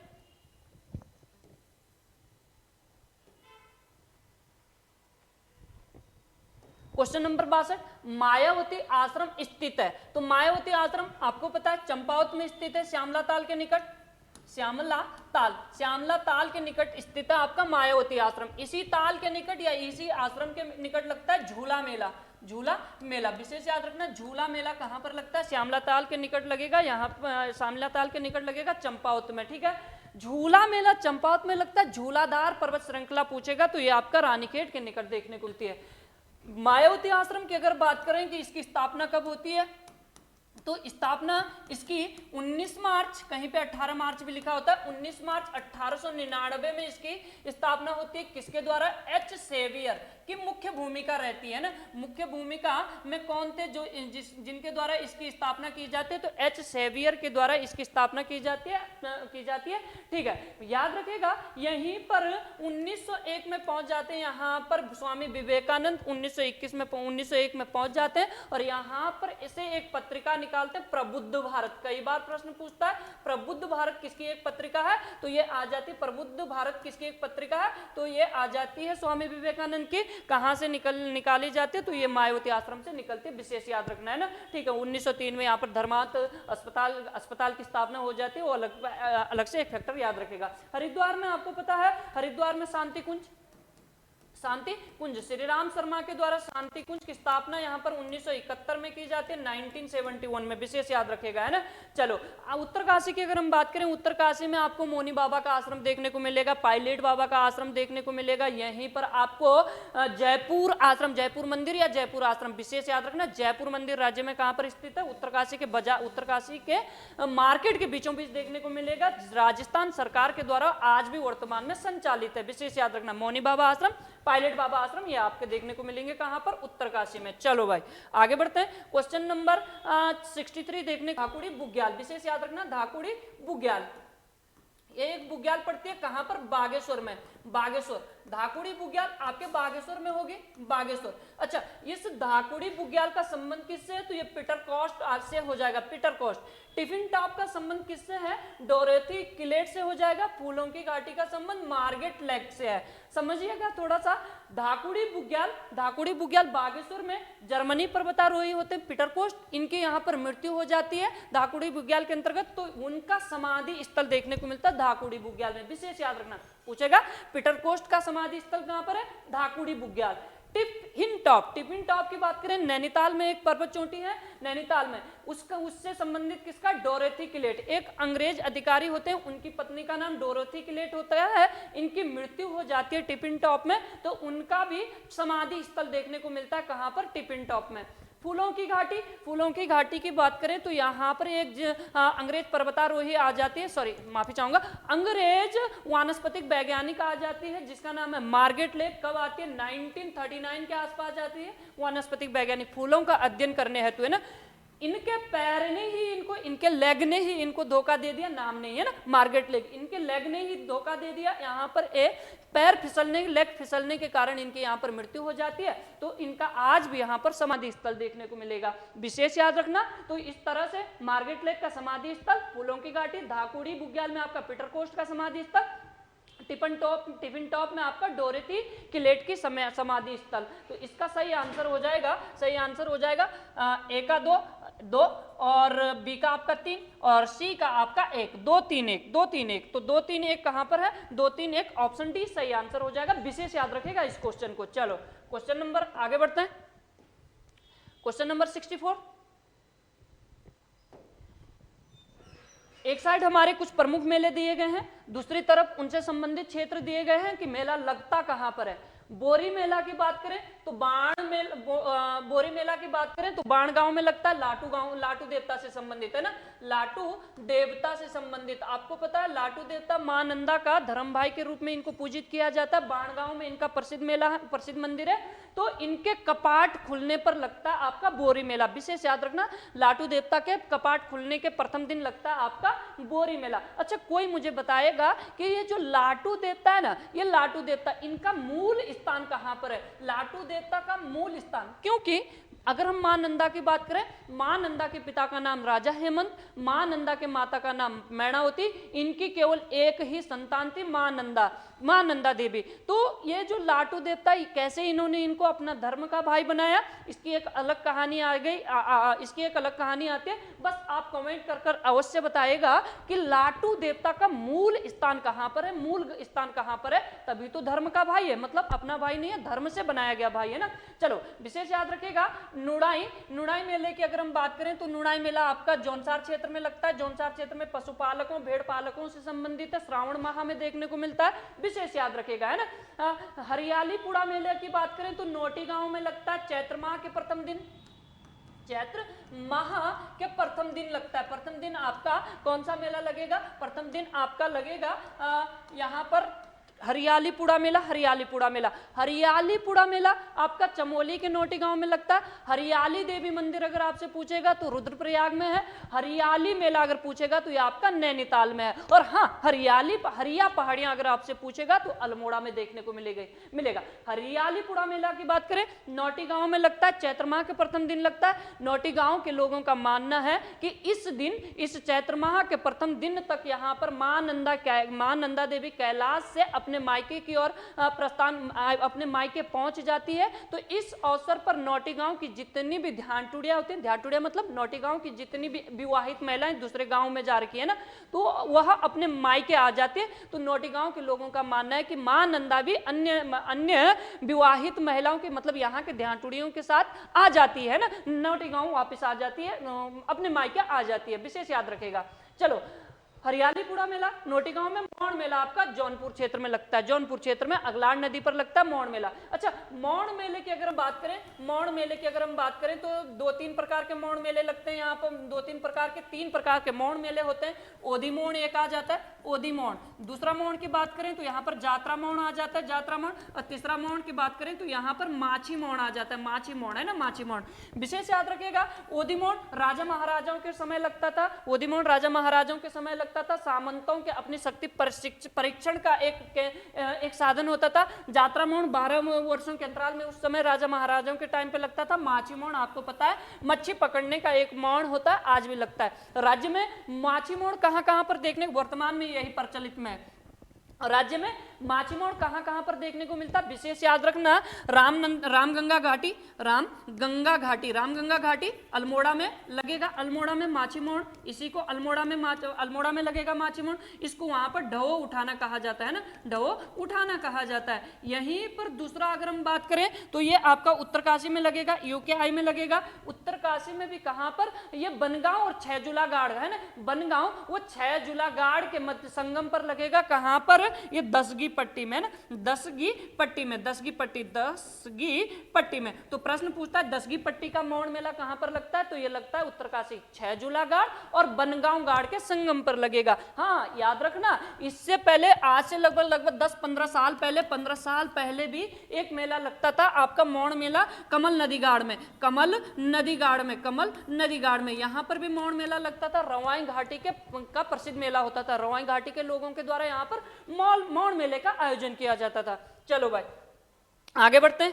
हाँ, इसका सही आंसर नहीं बताया। चलो, इसका सही आंसर हो जाएगा बोरी मेला का आपका हो जाएगा, बोरी मेला बाणगांव 2, नुणाई का हो जाएगा 3, नुणाई का 3 जौनसार, और हरियालीपुरा 1, और यहाँ पर 4, 2 3 1 4, 2 3 1 4, 2 3 1 4। ऑप्शन नंबर बी सही हो जाएगा। चलो आगे बढ़ते हैं। क्वेश्चन नंबर 65, गलत विकल्प का चयन करना है। अल्मोड़ा हुक्का क्लब। अच्छा, कुछ यहाँ पर क्लब दिए गए हैं या कुछ सभाएं, कुछ यहाँ पर संस्थाएं दिए गए हैं जो अपने राज्य के आंदोलनकारियों या समाज सेवियों के द्वारा बनाए गए। अल्मोड़ा हुक्का क्लब की बात करें तो 1906, बिल्कुल ठीक है, अल्मोड़ा हुक्का क्लब 1906 का है। हैप्पी क्लब की स्थापना, हैप्पी क्लब की बात करें तो 1903, बिल्कुल ठीक है। यहाँ पर नशा नाशनी सभा 1908, गलत, ना, नशा नाशनी सभा आपकी 1906 की हो जाएगी, 1906 की नशा नाशनी सभा हो जाएगी ना। क्षत्रिय सभा की बात करें तो क्षत्रिय सभा भी 1919। चलो एक एक करके बात करते हैं। अल्मोड़ा हुक्का क्लब 1906 का है और किसके द्वारा? चिरंजी लाल शाह के द्वारा बनाया जाता है। चिरंजी लाल शाह है ना, लाल शाह के द्वारा अल्मोड़ा हुक्का क्लब की स्थापना की जाती है 1906 में। अच्छा, इसका नाम हुक्का क्लब क्यों पड़ा, समझना थोड़ा सा। अच्छा, पहले समझो इसका पूरा नाम क्या है। अल्मोड़ा हुक्का क्लब का पूरा नाम क्या है? तो इसका पूरा नाम आ जाता है श्री लक्ष्मी भंडार हुक्का क्लब। भविष्य में पूछे जाने वाले सबसे महत्वपूर्ण प्रश्नों में से एक हो जाएगा कि जो आपका अल्मोड़ा हुक्का क्लब है उसका पूरा नाम क्या है, तो श्री लक्ष्मी भंडार हुक्का क्लब आ जाएगा। अच्छा, क्या हो रहा था ये 1906 में। इस समय अगर आप देखोगे तो भारत में कहीं ना कहीं राष्ट्रीय आंदोलन हो रहे हैं। इस समय बंगाल विभाजन हो गया, स्वदेशी आंदोलनों की शुरुआत हो गई।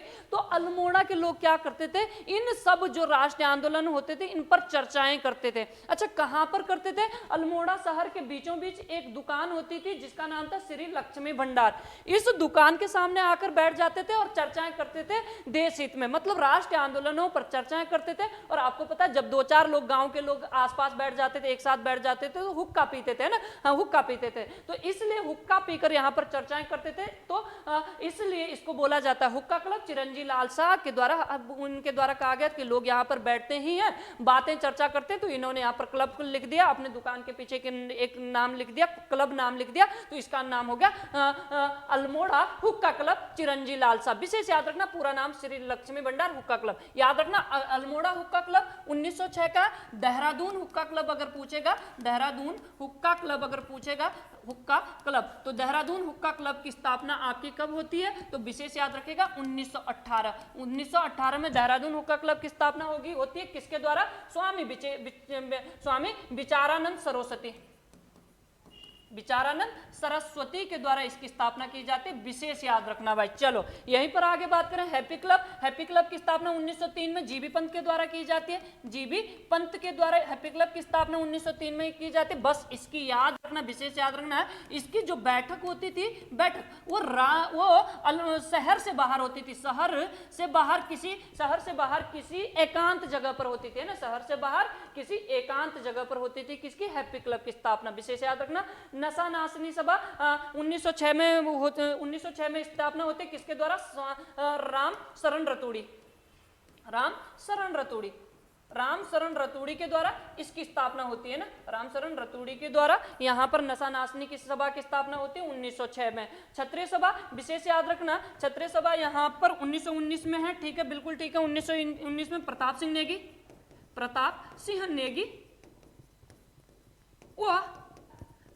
नेगी वो यहाँ पर जोतसिंह नेगी का नाम आ जाएगा, जोतसिंह नेगी। इन दोनों के द्वारा स्थापना की जाती है किसकी? क्षत्रिय सभा की। क्यों की जाती है? तो आपको पता है सरोला सभा की स्थापना हो जाती है 1904 में।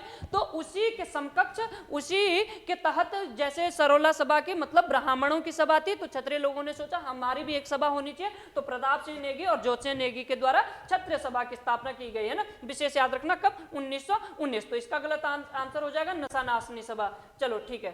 1906 में याद रखना चाहो 1906 में, तो 1906 में गौरक्षणी सभा की स्थापना हो जाती है कोट द्वार में, है ना। 1906 में धनीराम शर्मा के द्वारा। विशेष याद रखना धनीराम शर्मा। चलो आगे बढ़ते हैं। क्वेश्चन नंबर 66 यहां पर आ जाएगा।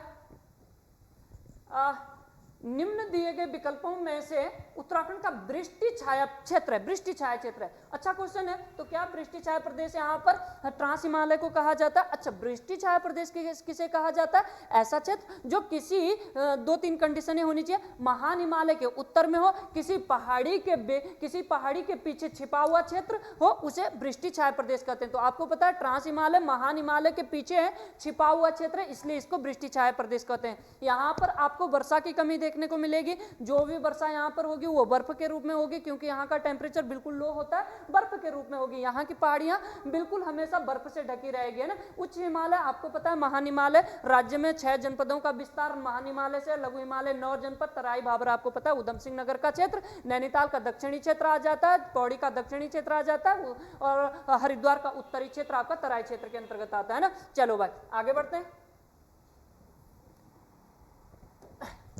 सही विकल्प का चयन करना आपको, ठीक है। दास प्रथा महिला और बाल विक्रय पर प्रतिबंध, दास प्रथा और महिला बाल विक्रय पर प्रतिबंध बैटन ने लगाया? ना ना ना, गलत हो जाएगा। बैटन के द्वारा नहीं लगाया जाता, ये लगाया जाएगा आपका प्रतिबंध गोवान के द्वारा। हाँ, गोवान कमिश्नर गोवान के द्वारा लगाया जाएगा, ठीक है। बद्रीनाथ वो केदारनाथ में देसी चिकित्सकों की नियुक्ति ट्रेल नहीं लूसिंगटन के द्वारा, लूसिंगटन है ना, लूसिंगटन के द्वारा। अभी हम बात करेंगे कब कैसे की जाती है। हिल रेजिमेंट की स्थापना हेनरी रेमजे के द्वारा, बिल्कुल ठीक है। अनुभवहीन कमिश्नर गोबान को कहा जाता है, बिल्कुल ठीक है। सही विकल्प पूछा तो 3 और 4 सही हो जाएगा, 3 और 4 सही हो जाएगा। समझना थोड़ा सा, दास प्रथा महिला बाल विक्रय पर प्रतिबंध किसने लगाया? तो ये गोबान ने। अच्छा, गोबान के 4 काम याद रखो। 1836 से 1838 तक तीसरा कुमाऊं के तीसरे कमिश्नर होते हैं, क्योंकि पहला आपका एडवर्ड गार्डनर, दूसरा आपका ट्रेल साहब आ जाते हैं 1816 से 1835। 1635 में इनका कार्यकाल खत्म हो जाता है, तो 36 से 38 तक यहाँ पर गोबान को बना दिया जाता है। 1836 में 2 काम करते हैं, क्या? महिला बाल विक्रय पर प्रतिबंध लगा देते हैं, दास प्रथा को अंत कर देते हैं। 1836 में एक और काम कर देते हैं, जो हमारी गोरखाओं की दिव्य न्याय की दिव्य प्रथा होती थी उनको खत्म कर देते हैं। 1836 के 2 काम।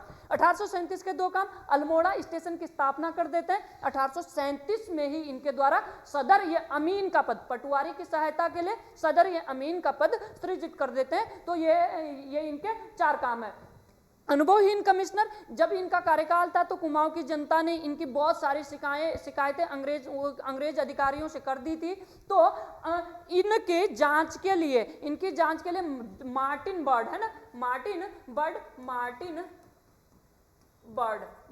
बर्ड नामक अंग्रेज अधिकारी को कुमाऊं भेज देते हैं। किसकी जांच के लिए? गोबान की जांच के लिए। विशेष याद रखेगा। चलो, इसलिए इनको अनुभवहीन कमिश्नर कहा जाता है। समझिएगा थोड़ा सा।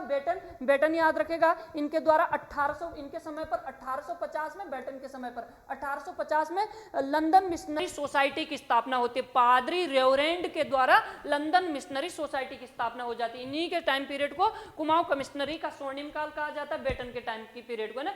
बद्रीनाथ और केदारनाथ में देसी चिकित्सकों की नियुक्ति लूसिंगटन के द्वारा 1840 में। कुछ चिकित्सकों की नियुक्ति देख लो ना। 1833 में अल्मोड़ा में ट्रेल साहब के समय देसी चिकित्सकों की नियुक्ति होती है। 1840 में बद्रीनाथ केदारनाथ के समय हो गई। 1847 में नैनीताल में भी असिस्टेंट सर्जन की नियुक्ति हो जाती है। विशेष याद रखेगा भाई, है ना। 1847 में लूसिंगटन के समय पर।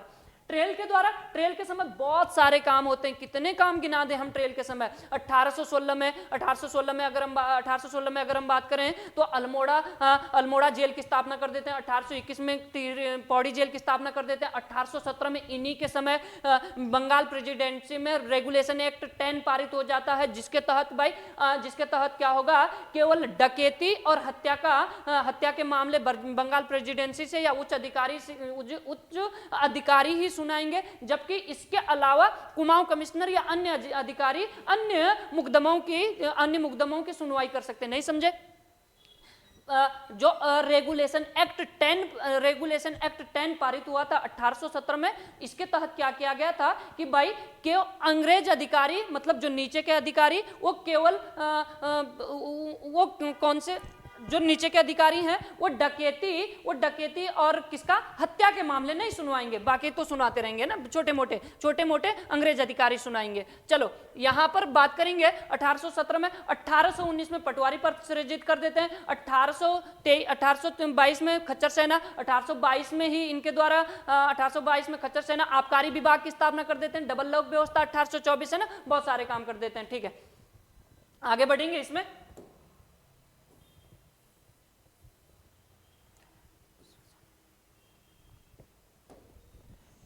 उसे उज्जैनी नगरी कहा जाता है। उसके एक नाम का अर्थ गाय का सींग है। यहाँ कुषाण शासकों की मुद्रा भी प्राप्त हुई है। अच्छा, आपको बताना है वह नगर कौन सा है जिसे उज्जैनी नगरी कहा जाता है। ठीक है, तो वो नगर आपका काशीपुर आ जाता है ना, काशीपुर आ जाता है। यहाँ उसे उज्जैनी नगरी भी कहा जाता है। उसके एक नाम का अर्थ गाय का सिंह है। अच्छा, वो नाम कौन सा है? वो गोबिसाण है। गोबिसाण का अर्थ होता है गाय का सिंह, है ना, गोबिसाण का अर्थ होता है गाय का सिंह। यहाँ पर कुषाण शासकों की मुद्रा बिल्कुल मिली है, कुषाण शासकों की मुद्रा। अच्छा, यहां पर किसकी मुद्रा मिलती है? तो कनिष्क कुषाण शासक होते हैं। इनके यहाँ पर 9 नाणक मुद्राएं प्राप्त होती है। वासुदेव, राजा वासुदेव, है ना, देवदूत्य, राजा वासुदेव द्वितीय की यहाँ पर 3 मुद्राएं मिलती है। यहीं पर अगर हम बात करें ठीक है, तो इनके यहाँ पर मुद्राएं प्राप्त होती है। खटीमा की अगर हम बात करते हैं तो खटीमा के निकट आपका कंचनपुरी पड़ता है। खटीमा कंचनपुरी, खटीमा को ही कंचनपुरी या इसके निकट कंचनपुरी होता है, जहां पर कुषाण शासक राजा वसु वो मिस्र की 7 सोने की सिक्का मिलती है, 7 स्वर्ण सिक्के मिलते हैं। तो ये बिल्कुल ठीक कहा कि कुषाण शासकों के यहाँ पर मुद्राएं प्राप्त होती है, ठीक है, विशेष याद रखेगा। तो इसका काशीपुर सही हो जाएगा। मुनि की रहती आपको पता है, यहाँ पर राजा हुबिस्क की 44 स्वर्ण मुद्राएं मिलती है ना, राजा हुबिस्क की 44 स्वर्ण मुद्राएं। चलो भाई आगे बढ़ते हैं। 69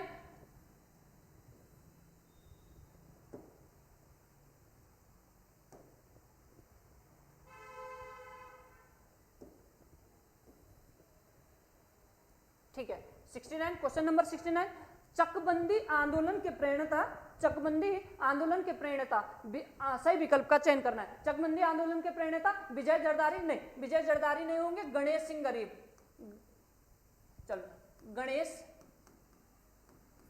सिंह गरीब, गणेश सिंह गरीब को कहा जाता है चकबंदी आंदोलन के प्रेरणा। विजय जरदारी को बताऊं तो बीज बचाओ आंदोलन, बीज बचाओ आंदोलन, विशेष याद रखेगा। बीज बचाओ आंदोलन के प्रेरणा कौन है? तो ये आपके विजय जरदारी आ जाएगा, ठीक है। यहां पर दूसरा कथन है, राज्य में उद्यान व बागवानी में प्रथम सफल कदम चौबटिया। बिल्कुल ठीक तो है, राज्य में उद्यान व बागवानी में प्रथम जो सफल कदम उठाएगा 1869 में, 1869 में उठाया जाता है। कहां पर? चौबटिया अल्मोड़ा में, बिल्कुल ठीक है। यहां पर चौबटिया राष्ट्रीय उद्यान की स्थापना हो जाती है, ठीक है।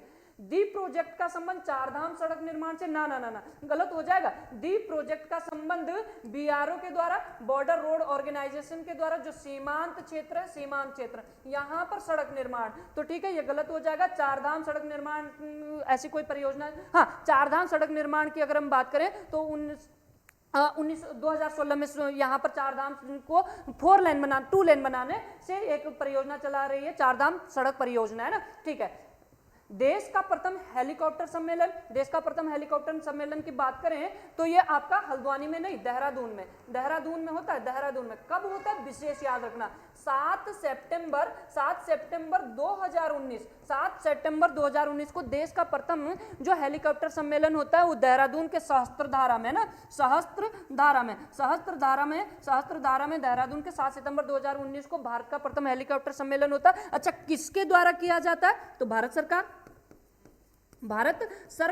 प्लस यहाँ पर राज्य सरकार, मतलब उत्तराखंड की राज्य सरकार, प्लस यहाँ पर फिक्की, इनके द्वारा इस सम्मेलन का आयोजन किया जाएगा। प्रश्न बनेगा भविष्य में कि किसके द्वारा भारत का प्रथम हेलीकॉप्टर सम्मेलन का आयोजन किया गया? भारत सरकार, राज्य सरकार, फिक्की के द्वारा। कब किया गया? 7 सितंबर 2019 को। कहां पर किया गया? देहरादून के सहस्त्रधारा में। तो यहां पर पूछा था कि कौन सा कथन सही होगा, है ना, कौन सा सही विकल्प का चयन कीजिए। तो सही विकल्प केवल दो। तो यहां पर ऐसा कोई ऑप्शन नहीं है, तो इसको 3 नहीं है, केवल 2 कीजिएगा, है ना, केवल 2 यहां पर सही ऑप्शन हो जाएगा। विशेष याद रखेगा भाई। चलो ठीक है, यहां पर अगर हम बात करें राज्य में चकबंदी आंदोलन, विजय जरदारी। अच्छा, चकबंदी की शुरुआत राज्य में कब होती है? 1920 में होती है। चकबंदी की शुरुआत 1920 में होती है। और उत्तराखंड चकबंदी समिति की स्थापना अगर पूछेगा, यूके चकबंदी समिति, चकबंदी समिति की अगर बात करेगा, उत्तराखंड चकबंदी समिति की अगर बात करेगा तो ये कब की है? तो ये 2009 की आ जाती है, 2009 की आ जाएगी उत्तराखंड चकबंदी समिति। लेकिन उत्तराखंड में चकबंदी की शुरुआत 1920 में मानी जाती है ना,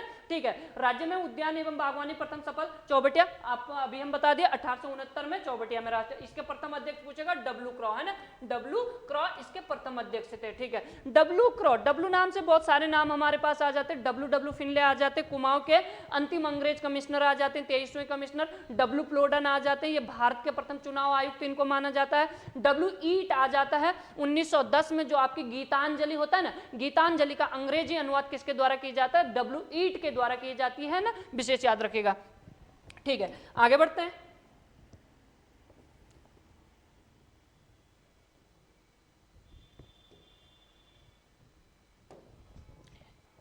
ठीक, यहां पर प्रश्न है कुली एजेंसी का हेडक्वार्टर स्थित था, कुली एजेंसी का। चलो इसको थोड़ा सा आगे ऊपर करते हैं हम। अच्छा प्रश्न है, कुली एजेंसी का हेडक्वार्टर स्थित था। तो कुली एजेंसी के हेडक्वार्टर की अगर हम बात करते हैं पौड़ी में है। अच्छा, कुली एजेंसी की स्थापना कब होती है? 1908 में कुली एजेंसी की स्थापना होती है ना। कुली एजेंसी की स्थापना 1908 में किसके द्वारा? जोध सिंह नेगी, जोध सिंह नेगी के द्वारा इसकी स्थापना की जाती है। जोध सिंह नेगी के द्वारा इसकी स्थापना की जाती है। जोध सिंह नेगी के द्वारा इसकी स्थापना की जाती है। ठीक है, इसका मुख्यालय पौड़ी में। समझना थोड़ा सा, इसका अध्यक्ष, इसकी पहली जो परिकल्पना की गई, इसकी पहली परिकल्पना किसके द्वारा की जाती है? किसके? कुली एजेंसी की। तो इसकी पहली परिकल्पना की जाती है किसके द्वारा? गढ़वाली समाचार पत्र। गढ़वाली समाचार पत्र ने अपने एक लेख में 1907 में कुली एजेंसी की खबर को छापा था कि भाई हम इस तरह से एक एजेंसी खोलेंगे ना। किसके द्वारा? तो गिरजादत्त नैथानी के द्वारा। अच्छा, इसका अध्यक्ष कौन होता है? अध्यक्ष मतलब विशेष याद रखना, कुली एजेंसी का जो अध्यक्ष था वो कौन था? तो कुली एजेंसी का अध्यक्ष होता है आपका गढ़वाल का डिप्टी कमिश्नर। गढ़वाल का डिप्टी कमिश्नर। ठीक है, विशेष याद रखना, गढ़वाल का जो डिप्टी कमिश्नर होता था हमेशा इसी का अध्यक्ष होता था। इसके सचिव की बात करें, सचिव की बात करें तो प्रथम सचिव अगर पूछेगा कि प्रथम कुली एजेंसी का प्रथम सचिव कौन था? जोध सिंह नेगी। प्रथम सचिव जोध सिंह नेगी, जोध सिंह नेगी है ना, जोध सिंह नेगी प्रथम सचिव थे। दूसरे सचिव की अगर हम बात करें तो तारा दत्त गैरोला का नाम आ जाता है। तारा दत्त गैरोला का नाम आ जाता है। तीसरे सचिव की अगर हम बात करें, तीसरे सचिव की अगर हम बात करें तो तीसरा नाम यहाँ पर आ जाता है, तीसरा नाम यहाँ पर आ जाता है शालिग्राम वैष्णव। शालिग्राम वैष्णव, शालिग्राम वैष्णव इसके तीसरे सचिव थे। विशेष याद रखना शालिग्राम वैष्णव का ना। तो इस तरह से इनके 3 सचिव होते हैं किसके? आपके कुली एजेंसी के। विशेष याद रखना, कुली एजेंसी की स्थापना 1908 में होती है जोध सिंह नेगी के द्वारा। विशेष याद रखिएगा भाई। चलो आगे बढ़ते हैं। वर्तमान मुख्यमंत्री पुष्कर सिंह धामी उत्तराखंड के किस जिले के मूल निवासी हैं? तो पिथौरागढ़ के भाई ना, पिथौरागढ़ के मूल निवासी हैं। विशेष याद रखना, वर्तमान में चंपावत सीट से जीते हैं। खटीमा सीट से लड़े थे, खटीमा सीट से लड़े थे, हार गए थे, फिर उपचुनाव लड़ते हैं, चंपावत सीट से जीतते हैं। लेकिन जन्म की अगर बात करेगा तो इनका मूल निवास पिथौरागढ़ है ना। विशेष याद रखेगा। आगे बढ़ते हैं।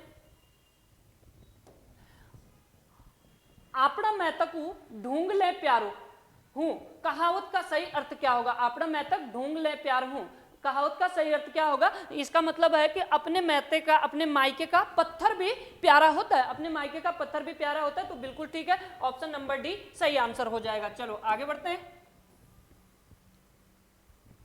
क्वेश्चन है, भारत का स्विट्जरलैंड किसे कहा जाता है? तो सभी को पता है, कौसानी को भारत का स्विट्जरलैंड कहा जाता है। एम.के. गांधी के द्वारा कहा जाता है। आपको पता है 22 जून से लेकर 2 जुलाई 1929 के आसपास महात्मा गांधी कौसानी प्रवास पर रहते हैं। यहाँ पर 12 दिन बिताते हैं। 12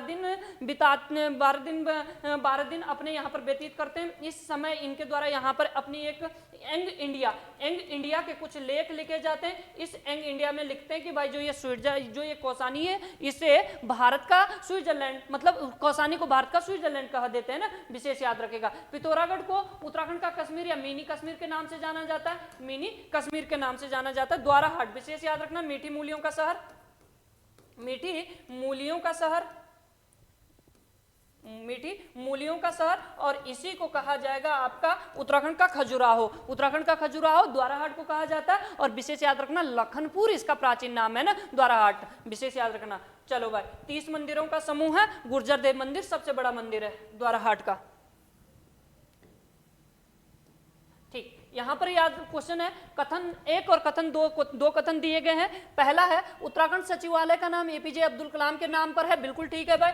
दूसरा है उत्तराखंड मीडिया सेंटर का नाम बद्रीदत्त पांडे के नाम है। बिल्कुल ठीक है, दोनों कथन सही है। 1 और 2 दोनों सही। चलो, ए और बी दोनों में सही एक ही है, तो 1 और 2 दोनों सही है। 1 और 2 दोनों सही है। अच्छा, कुछ देख लो ना, जिनके कुछ संस्थाएं ऐसे जिन पे कुछ अलग से नाम जोड़े गए। देखो, पहला अगर हम यहाँ पर सचिवालय का नाम APJ Abdul Kalam, media centre का नाम बद्रीदत्त पांडे। यहाँ पर अगर आप बात करोगे भारतीय प्रशासनिक अकादमी 1959 के, जो आपकी मसूरी में लाल बहादुर शास्त्री नाम है इसका, 1972 में इसमें लाल बहादुर शास्त्री नाम जुड़ता है। यहीं पर गढ़वाल विश्वविद्यालय की बात करें, 1973 में स्थापना होती है। इसके नाम के आगे एचएनबी हेमवती नंदन बहुगुणा जुड़ जाता है। कब? 1989 में। यहीं पर अगर हम बात करें कृषि विश्वविद्यालय, भारतीय कृषि विश्वविद्यालय जो पंतनगर में, इसकी स्थापना आपके 1960 में होती है ना, 1960 17 नवंबर 1960 में होती है। 1972 में इसके नाम के आगे जुड़ जाएगा गोविंद बल्लभ पंत जुड़ जाएगा। उत्तराखंड वानिकी एवं प्रौद्योगिकी विश्वविद्यालय श्रीनगर में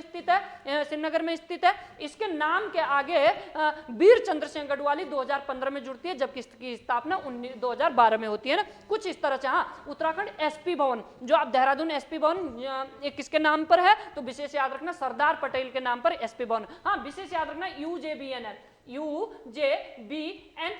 उत्तराखंड जल विद्युत निगम, इसके भवन का नाम है उज्ज्वल। विशेष याद रखना उज्ज्वल किसके भवन का नाम है, तो UJBNL का है ना, UJBNL। तो बहुत सारे नाम हमने देख चुके हैं, याद रखेगा भाई। चलो आगे बढ़ते हैं। गोरखा शासनकाल में पुत्रहीनों से लिया जाने वाला कर था। अच्छा, गोरखा शासनकाल में मिझारी कर की अगर हम बात करें तो ये आपके शिल्प कर्मियों से लिया जाता है, काम करने वालों से लिया जाता था, शिल्प कर्मियों से, है ना, शिल्प कर्मियों से। या यही कर जागरिया ब्राह्मणों से भी लिया जाता था। जो लोग जागरिया ब्राह्मणों से, जो लोग जागर गाते थे, उनसे ये कर लगता था ब्राह्मणों से, है ना, ठीक है। यहीं पर अगर हम बात करें तो मरोकर, बिल्कुल ठीक है, मरोकर यहाँ पर पुत्रहीनों से, जिसके पुत्र नहीं होता था तो उसे एक कर देना होता था मरोकर।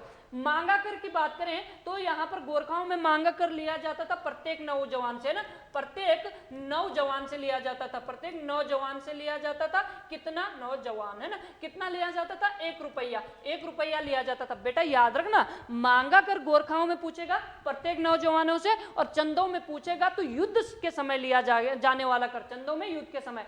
टीका करके अगर हम बात करें तो गोरखाओं में यह कर बड़े उत्सवों पर लगता था, बड़े उत्सवों पर लगता था, ठीक है। मतलब जैसे शादी ब्याह उस समय देना होता था। लेकिन अगर चंदों की बात करें तो टीका भेंट कर राजा या राजकुमार से अगर आप भेंट करने जा रहे हैं तो उस समय टीका भेंट कर लगता था। अलग अलग है, ठीक है। यहाँ पर अगर हम बात करें अन्य करों की, यहाँ पे बात करें तो दोनिया कर गोरखाओं के समय पशुचारकों से लिया जाता था, है ना, दोनिया कर पशुचारकों से लिया जाता था। जान्या शून्य कर आज भी बोला जाता है गढ़वाल क्षेत्र में। जान्या मतलब जानने वाला, जो किसी चीज के बारे में जो जानकारी रखता होता है उसे जान्या कहा जाता था। तो गोरखाओं के समय लगान की बाबत, मतलब गोरखा अधिकारियों से लगान की बाबत पूछने के लिए जान्या शून्य कर लिया जाता था। यहाँ पर कल्याण धन एक होता था, कल्याण धन, है ना, कल्याण धन किसके समय, गोरखाओं के समय। कल्याण धन क्या होता था, तो गड़े हुए धन पर, मतलब जो छिपा के रखते थे, गड़ा हुआ जो धन होता था उस पर उसे बोला जाता था कल्याण धन। विशेष याद रखना। तो इसका सही आंसर हो जाएगा मरोकर, है ना। चलो मरोकर, ठीक है। आगे बढ़ते हैं। क्वेश्चन नंबर 76 यहां पर, चलो यहां पर देखें, चोरा होती यहां पर चमोली तिब्बत आ जाएगा, चमोली तिब्बत, चोरा होती चमोली तिब्बत। विशेष याद रखना, चोरा होती चमोली तिब्बत के बीच में दर्रा होगा। ट्रेल पास बागेश्वर पिथौरागढ़ 1830 में खोजा जाता है, 1830 में ट्रेल साहब के द्वारा खोजा जाता है। इनकी सहायता मलक सिंह बूढ़ा के द्वारा की जाती है। लासपत दर्रा पिथौरागढ़ चंपावत के बीच में, ठीक है। कुछ किस कमिश्नर पर हिंदू धर्म के प्रचार प्रसार के आरोप लगे थे, ठीक है। किस कमिश्नर पर हिंदू धर्म के प्रचार प्रसार के आरोप लगे थे, तो ये आपका ट्रेल साहब। क्यों लगते हैं, तो इनके द्वारा 1827-28 में सड़क निर्माण किया जाता है बद्रीनाथ केदारनाथ,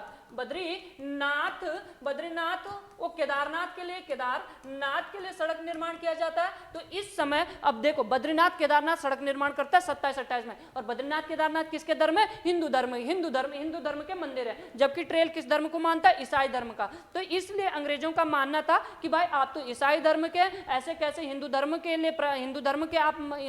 के धार्मिक स्थलों के लिए आप मंदिर निर्माण, सड़क निर्माण कर रहे हैं। तो इसलिए इनके विरोध में क्या लगता है, इन पर आरोप लगते हैं किसके, सड़क निर्माण के, सॉरी माफी चाहूंगा, हिंदू धर्म के प्रचार प्रसार का, ठीक है। हेनरी रेमजे के, ई गार्डनर की अगर हम बात करते हैं, कुमाऊं के प्रथम कमिश्नर आ जाते हैं 3 मई 1815 को ये कुमाऊं कमिश्नर बन जाते हैं। हेनरी रेमजे की बात करें तो बहुत सारे काम करते हैं हेनरी रेमजे, है ना। 1856 से 1884 तक कुमाऊं कमिश्नर के पद पर रहते हैं। इन्हीं के द्वारा यहाँ पर हिल रेजिमेंट की स्थापना की जाती है 1858 में। 1857 के क्रांति के समय ये कुमाऊं कमिश्नर होते हैं। यहाँ पर मार्शल लॉ कोर्ट की स्थापना कर देते हैं। 1861 में जंगलात बंदोबस्त लेके आते हैं। 1867 में इनके समय पर हिल साइड सेफ्टी कमेटी की स्थापना कर देते हैं। 1869 में रानीखेत की स्थापना कर देते हैं, ठीक है। 1883 में तराई इंप्रूवमेंट फंड लेके आते हैं, विशेष याद रखेगा भाई। चलो आगे बढ़ते हैं 78। सही मिलान करना है आपको। तो यहाँ पर कुछ गोरखा शब्दावली है, इधर उनसे संबंधित कुछ गोरखा शब्दावली। बाली का अर्थ क्या है? तो बाली का अर्थ होता है कर वसूलना। क्या हो गया था कि जो गोरखा सैनिक होते थे मन मर्जी से कर वसूलते थे, और इस मन मर्जी को कर वसूलने को ही कहा जाता था बाली। अच्छा, बाद में जब नेपाल सरकार को इसको पता चलता है कि भाई यहाँ पर गोरखा सैनिक इस तरह से जबरदस्त कर वसूल रहे, तो उनके द्वारा एक शिष्ट मंडल भेजा जाता है कुमाऊं में। शिष्ट मंडल भेजा जाता है। मंडल किसके नेतृत्व में? पादरी रेवरेंड के नेतृत्व में, है ना, पादरी रेवरेंड के नेतृत्व में, रेवरेंड के नेतृत्व में, याद रखेगा। चलो मानाचोल की अगर हम पादरी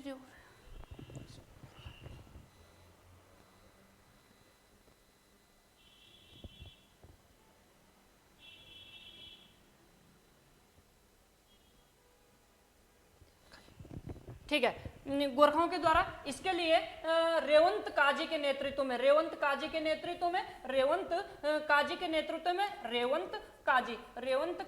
नेतृत्व में क्या भेजा जाता है? शिष्टमंडल भेजा जाता है ना। शिष्टमंडल मतलब सभ्य लोगों की एक सभा। चलो मानाचोल की अगर हम बात करें तो सेवा के बदले गोरखा शासन में सेवा के बदले दी जाने वाली भूमि को मानाचोल कहा जाता था।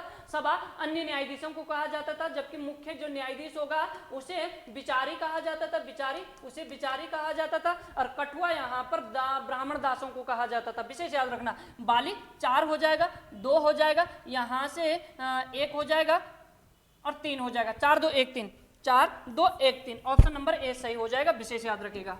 चलो 79। सीरा को अपने अधीन कर लिए जाने के बाद भारती चंद ने अपना सामंत किसे नियुक्त किया गया था? सभी को पता है, डुंगरा बसेड़ा। भारती चंद प्रथम ऐसा शासक जो डोटी पर अभियान करते। इस समय जो डोटी का राजा था वो जयमल या एक्समल होता था। विशेष याद रखेगा भाई। चलो आगे बढ़ते हैं। पार्वती वो थामरी कुंड कहाँ स्थित है? तो पार्वती वो थामरी कुंड यहाँ पर बागेश्वर में आ जाते हैं। यहीं पर मदकोट कुंड है, मदकोट कुंड आ जाएगा। यहीं पर माहेश्वरी कुंड है, माहेश्वरी कुंड कहां पर स्थित है? यहीं पर आ जाते हैं। चमोली की अगर हम बात करते हैं, तप्त कुंड, भाप कुंड आ जाएगा। ऋषि कुंड आ जाएगा, ऋषि कुंड। गौरी कुंड आ जाएगा। याद रखना, गौरी कुंड गर्म पानी का कुंड है, और ठंडे पानी का अगर गौरी कुंड पूछता है तो गंगोत्री के निकट देखने को मिलेगा। विशेष याद रखना। बागेश्वर में अगर हम बात करें तो यहाँ पर देवी कुंड है, देवी कुंड। यहीं पर नंदा कुंड आ जाता है। यहीं पर सूरज कुंड आ जाता है, सूरज कुंड आ जाता है। यहीं पर अग्नि कुंड आ जाता है। विशेष याद करना। उत्तरकाशी की अगर हम बात करें, उत्तरकाशी के कुंडों की बात करें तो यहाँ पर आपका ऋगदु पाणी कुंड आ जाएगा, ऋगदु पाणी कुंड आ जाएगा। यहीं पर आपका सहस्त्र बाहु कुंड आ जाएगा, सहस्त्र बाहु कुंड आ जाएगा। यहीं पर अगर हम बात करें, सूर्य कुंड आ जाता है, गर्म पानी, सूर्य कुंड। यहीं पर गंगनानी कुंड आ जाएगा, गंगनानी कुंड।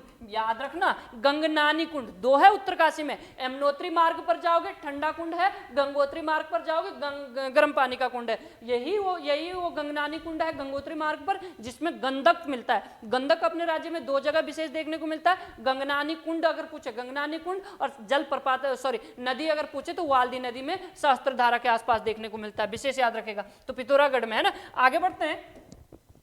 राज्य में सबसे अधिक जल प्रवाह वाली नदी। चलो यहाँ पर 3 तरह के प्रश्न बनते, तीनों पर बात करेंगे। सबसे अधिक जल प्रवाह अगर पूछेगा तो ये अलकनंदा आ जाएगी, अलकनंदा आ जाएगा। सबसे बड़ा नदी तंत्र अगर पूछेगा, सबसे बड़ा नदी तंत्र पूछेगा तो ये आपका गंगा नदी तंत्र आ जाएगा, गंगा नदी तंत्र। और सबसे लंबा पथ प्रवाह, सबसे लंबा पथ प्रवाह, पथ मतलब रास्ता है ना, पथ प्रवाह पूछेगा तो ये आपका काली नदी का आ जाता है। काली नदी 252 है ना, 252 किलोमीटर। चलो भाई आगे बढ़ते हैं।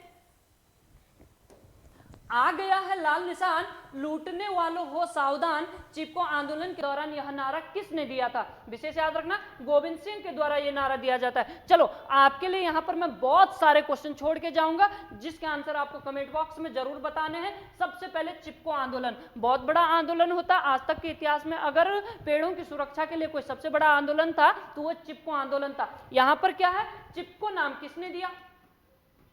चिपको नाम किसने दिया? ठीक है, राज्य में चिपको आंदोलन के प्रणेता,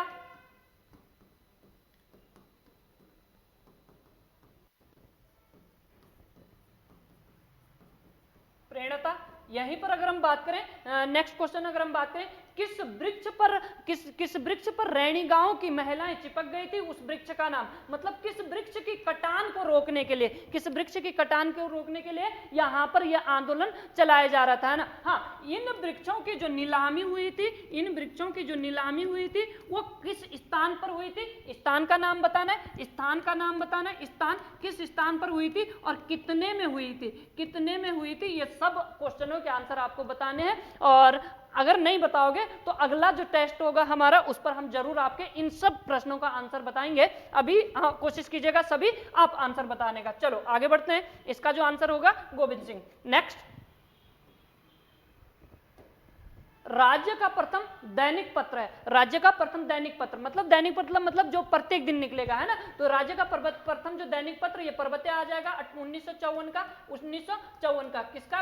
वैष्णव दत्त उनियाल, है ना, वैष्णव दत्त उनियाल का आ जाएगा, वैष्णव दत्त उनियाल, वैष्णव दत्त उनियाल का आ जाएगा, ठीक है, वैष्णव दत्त उनियाल का आ जाएगा 1954 में, ठीक है। हेमंत कुछ नहीं है, आपको पता है बौद्ध ग्रंथों में उत्तराखंड को हेमंत कहते हैं। देवभूमि नामक समाचार पत्र नंद प्रयाग से निकलता है, प्रयाग है ना, नंद प्रयाग से निकलता है, ठीक है। हिलमैन आपको पता है, जो आपके हिलमैन पीताम्बर दत्त बड़तवाल, उनकी एक क्या है, उनकी एक पत्रिका है, ठीक है, विशेष याद रखेगा। चलो, लैक ऑफ स्नो किस ताल को कहा जाता है? लैक ऑफ स्नो की अगर हम बात करें, हेमकुंड को कहा जाएगा, हेमकुंड को ही लोकपाल तीर्थ कहा जाता है, लोकपाल तीर्थ कहा जाता है। इसी को दंड पुष्करणी तीर्थ कहा जाता है, दंड पुष्करणी तीर्थ किसे कहा जाता है? तो इसी को दंड पुष्करणी कहा जाता है। इसी को सिखों का कैलाश तीर्थ कहा जाता है, इसी को सिखों का कैलाश तीर्थ कहा जाता है, विशेष याद रखना है ना। दो धर्मों से संबंधित है, हिंदू धर्म में कहा जाता है लक्ष्मण जी के द्वारा तपस्या की जाती है, लक्ष्मण मंदिर यहीं पर स्थित है। सिख धर्म के लिए कहा जाता है कि सिखों के 10वें गुरु गोविंद सिंह के द्वारा यहाँ पर तपस्या की जाती है, इसलिए सिख धर्म से भी इसको जोड़ा जाता है, ठीक है, विशेष याद रखना। हेमगंगा यहीं से निकलेगी। चलो भाई, डोडीताल की अगर हम बात करें, डोडीताल की अगर हम बात करते हैं तो डोडीताल आपके उत्तरकाशी में स्थित है, उत्तरकाशी में असीगंगा का उद्गम स्थल है, द्रावड़ प्रकार की मछलियां यहीं पर मिलती है, षटकोण आकार का ताल है, विशेष याद रखना।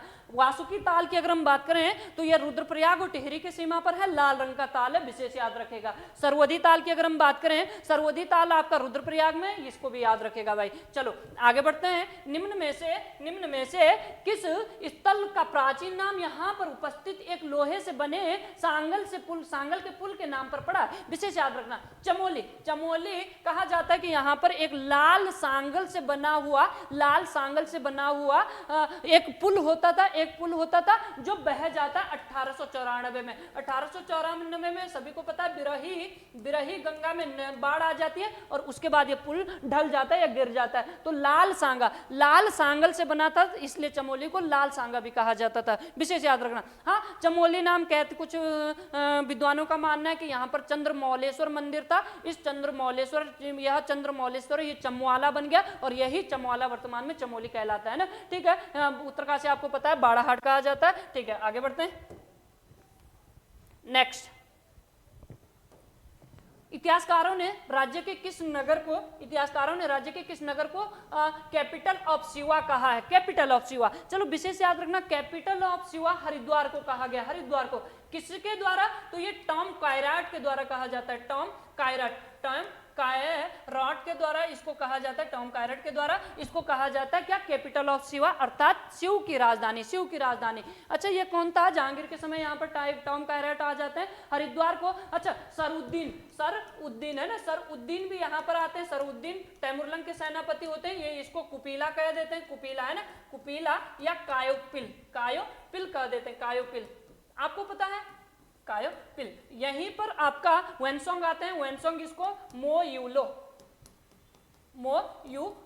और इसी को मोयुलो कह देते हैं। यहाँ पर बहने वाली गंगा नदी को महाभद्रा कह देते हैं, वो अलग है, महाभद्रा कह देते हैं, विशेष याद रखना। मायाद्वार इसी को कहा जाता है, उत्तर का केरल हरिद्वार को ही कहा जाता है, अंग्रेजों का कब्रिस्तान इसी को कहा जाता है, इसी को गंगा द्वार कहा जाता है, इसी को स्वर्ग द्वार कहा जाता है, बहुत सारे नाम आपके हरिद्वार के देखने को मिलेंगे। देहरादून की अगर हम बात करें, द्रोण नगरी कहा जाता है, पृथ्वीपुर इसी को कहा जाता है, इसी को सैन्य नगरी कहा जाएगा, इसी को लीची नगर कहा जाएगा, सपाल दक्ष भी इसी को कहीं कहीं नाम देखने को मिलता है ना। निम्न में से असत्य विकल्प, अगला क्वेश्चन हमारे पास आ जाएगा, निम्न में से असत्य विकल्प का चयन करना है, निम्न में से असत्य विकल्प का चयन करना है। मसूरी तिलक लाइब्रेरी, बिल्कुल ठीक है, 1920 की है, 1920 की तिलक लाइब्रेरी मसूरी में है। किताबघर या मसूरी लाइब्रेरी भी मसूरी में है, 1843 की, याद रखना। नैनीताल मेथोडिस्ट चर्च, बिल्कुल ठीक है, मेथोडिस्ट चर्च नैनीताल में देखने को मिलेगा। 1858 का किसका? पादरी विलियम बटलर, पादरी विलियम बटलर, पादरी विलियम बटलर, 1858। रुड़की न्यायिक एवं विधिक अकादमी, नहीं, न्यायिक एवं विधिक अकादमी अगर आपसे पूछेगा भवाली में स्थित है, भवाली में। रुड़की में अगर पूछता है तो उत्तराखंड प्राविधिक शिक्षा परिषद पूछेगा, यूके प्राविधिक शिक्षा परिषद, उत्तराखंड प्राविधिक शिक्षा परिषद अगर आपसे पूछेगा तो ये आपका रुड़की में स्थित है ना, ठीक है। यहीं पर उत्तराखंड प्राविधिक शिक्षा अकादमी, हाँ, उत्तराखंड प्राविधिक शिक्षा निदेशालय, सॉरी, उत्तराखंड प्राविधिक शिक्षा निदेशालय की अगर आप बात करेगा तो ये आपका कहां पर है? श्रीनगर।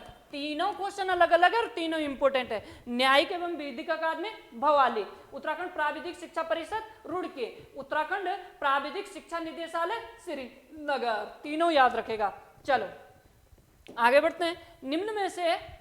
निम्न में से किस या किन पंवार शासकों ने कभी भी श्रीनगर में शासन नहीं किया? अच्छा प्रश्न है। तो ऐसे कौन से पंवार शासक हैं इनमें से जिन्होंने श्रीनगर में शासन नहीं किया? अच्छा, श्रीनगर आपको पता है इनकी राजधानी, पंवारों की राजधानी होती है। प्रारंभ में चांदपुरगढ़ी, बाद में अजयपाल यहाँ पर श्रीनगर लेके आते हैं ना। अजयपाल यही तो शासक है जिन्होंने पहली बार श्रीनगर में किया, तो इन्होंने तो किया भाई। अच्छा, अजयपाल का टाइम पीरियड अगर आपसे पूछेगा 1490 से 1519 के आसपास आ जाता है। ललित शाह बिल्कुल ठीक है, ललित शाह भी यहाँ पर मतलब अजयपाल के बाद जितने भी शासक होंगे उनके द्वारा किया जाएगा। ललित शाह का टाइम पीरियड आपको पता है यहाँ पर 1773 से 1780 के आसपास आ जाएगा, है ना, 79-80 के आसपास आ जाएगा।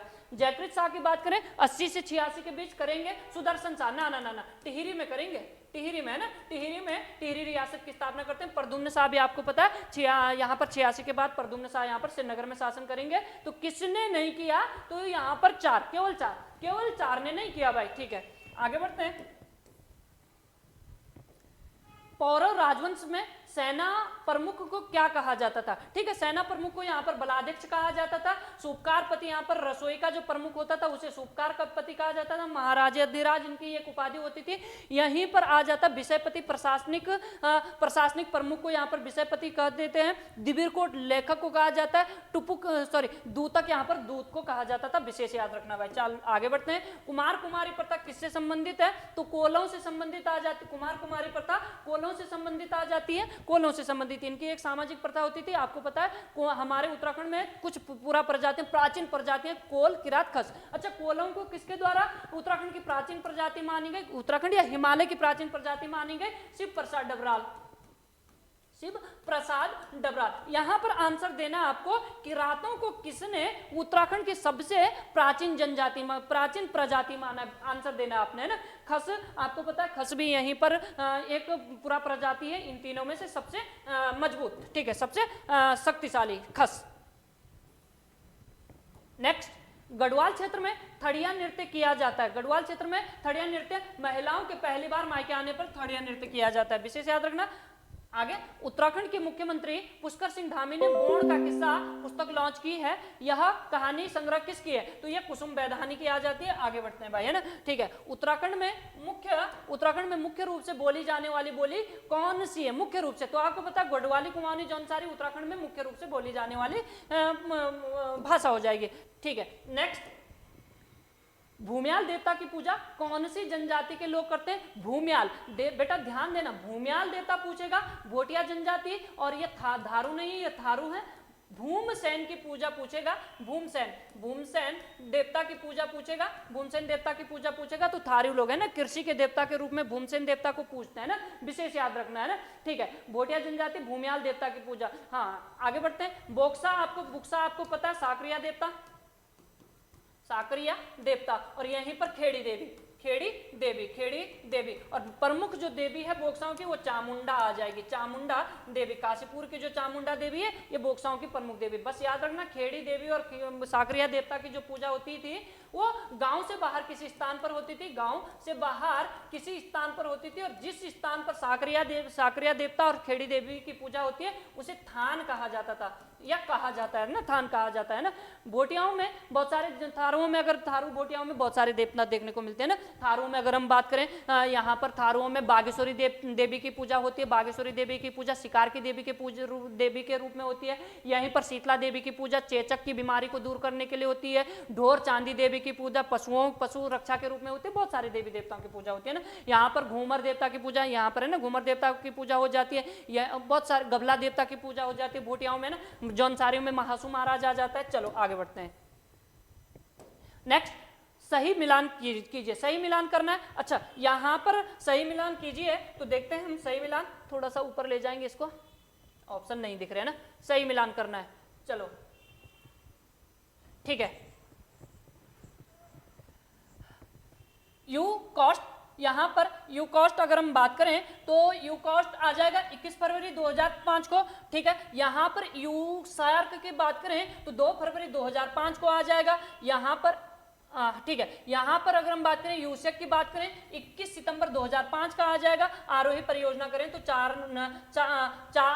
19 मई 2002 का आ जाएगा। आरोही परियोजना कक्षा 10 और कक्षा 12 में कंप्यूटर शिक्षा उपलब्ध कराने से है, छात्रों को कंप्यूटर शिक्षा उपलब्ध कराने से है। और किस कंपनी के द्वारा? माइक्रोसॉफ्ट, विशेष याद रखना माइक्रोसॉफ्ट, वो इंटेल कंपनी के द्वारा क्या किए जाएंगे? कंप्यूटर उपलब्ध करवाए जाएंगे। तो इसका आंसर हो जाएगा 2 3 2 3 1 4 2 3 1 4 2 3 1 4, ऑप्शन नंबर 20 सही हो जाएगा। विशेष याद रखना भाई।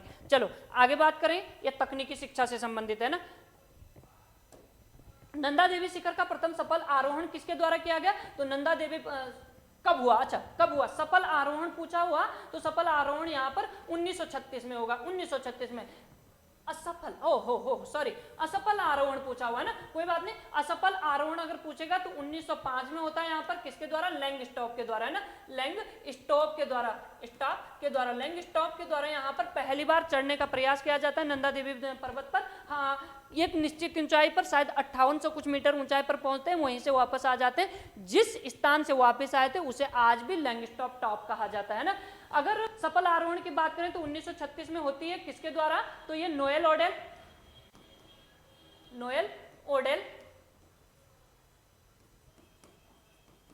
वो बिल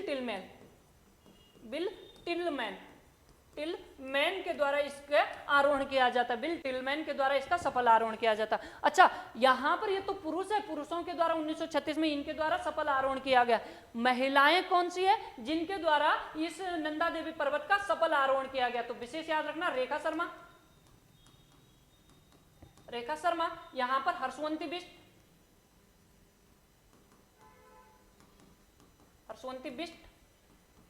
और तीसरा चंद्रप्रभा ऐतवाल।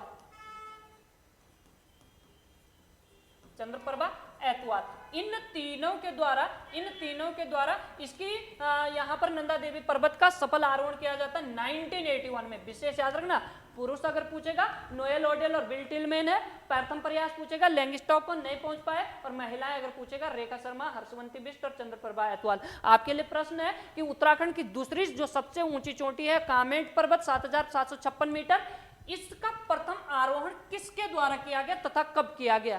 इसका प्रथम आरोहण किसके द्वारा तथा कब किया गया? विशेष याद रखना, नहीं आपको कमेंट बॉक्स में आंसर बताना है, ठीक है। चलो आगे हम बढ़ते हैं। हिडिंबा पर्वत, तो हिडिंबा मंदिर कहाँ स्थित है? तो हिडिंबा पर्वत आपका नैनीताल में देखने को मिलेगा। हिडिंबा पर्वत आपका नैनीताल में देखने को मिलेगा, जबकि हिडिंबा मंदिर आपका चंपावत में देखने को मिलेगा। ऑप्शन नंबर बी सही हो जाएगा। चलो आगे बढ़ते हैं।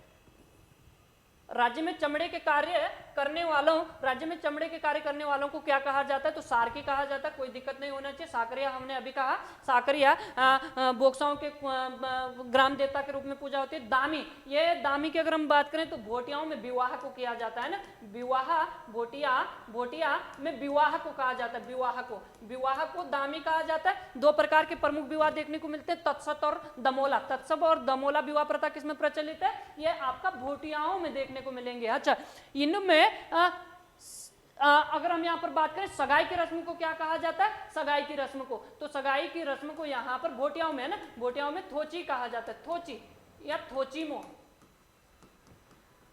थोची या थोचीमो कहा जाता है। थारुओं में पूछेगा अपना प्राय, है ना। ठीक है, आगे बढ़ते हैं।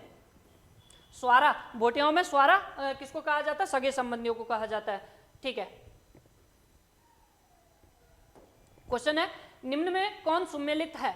नहीं है। अच्छा, निम्न में कौन सुमेलित नहीं है? ठीक है, गढ़वाल का चाणक्य पुरिया नैथानी को कहा जाता है, बिल्कुल कहा जाता है गढ़वाल का चाणक्य पुरिया नैथानी को। इनको चाणक्य बनाने में इनकी बहुत खतरनाक बुद्धि के कारण इनको कहा जाता है, क्योंकि ये गढ़वाल में जजाकर को समाप्त कर देते हैं, यहाँ के मंदिर, औरंगजेब मंदिरों को तोड़ने का काम, हिंदू मंदिरों को तोड़ने का काम कर रहे थे, तो इनके द्वारा बचाया जा रहा था। इस समय इनके समय द्वादश युद्ध लड़ा जाता है चंदों और गढ़वालियों मतलब चंदों और पंवारों के बीच में द्वादश युद्ध 1658 से 1710 के बीच में 12 वर्षीय युद्ध लड़ा जाता है कंटिन्यू। मतलब 1698 में भी हुआ, 99 में भी हुआ, 1700 में भी हुआ, 1703 में भी होता है, 1 में भी होता है, 1703 में आपको पता है दुधौली का युद्ध होता है। तो इसी बीच 1709 के आसपास यहाँ पर जगतचंद का आक्रमण हो जाता है, श्रीनगर को लूट के ले जाता है। लेकिन पुरिया नैथानी अपने बातों में फंसा देते हैं, किसको? जगतचंद को फंसा देते हैं, और फिर से ये श्रीनगर को अपने अधीन कर लेते हैं। तो इसलिए कहा जाता है देवज्ञ, आपको पता है मुकुंदी राम बड़तवाल को कहा जाता है, बिल्कुल ठीक है। शिव रत्न, विश्व रत्न की उपाधि आपको शशिधर शर्मा के पास है। कुमाऊं का शिरोमणि ना, गुमानी पंत को नहीं, कुमाऊं का शिरोमणि यहाँ पर शिरोमणि जोशी को कहा जाएगा, शिरोमणि जोशी। चलो, यही यहाँ पर सही आंसर हो जाएगा। गलत कौन सा है? तो यही गलत है भाई, है ना, सुमेलित यही नहीं है। 100%, सॉरी 100 क्वेश्चन नंबर 100, निम्न में से कौन सी पुस्तक और रचनाकार सुमेलित नहीं है? ठीक है,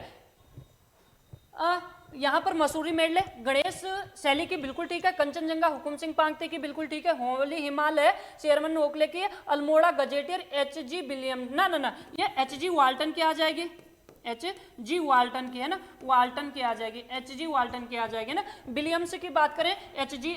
विलियम्स की बात करें तो यहाँ पर विलियम्स की आ जाती है देहरादून मेमोयर,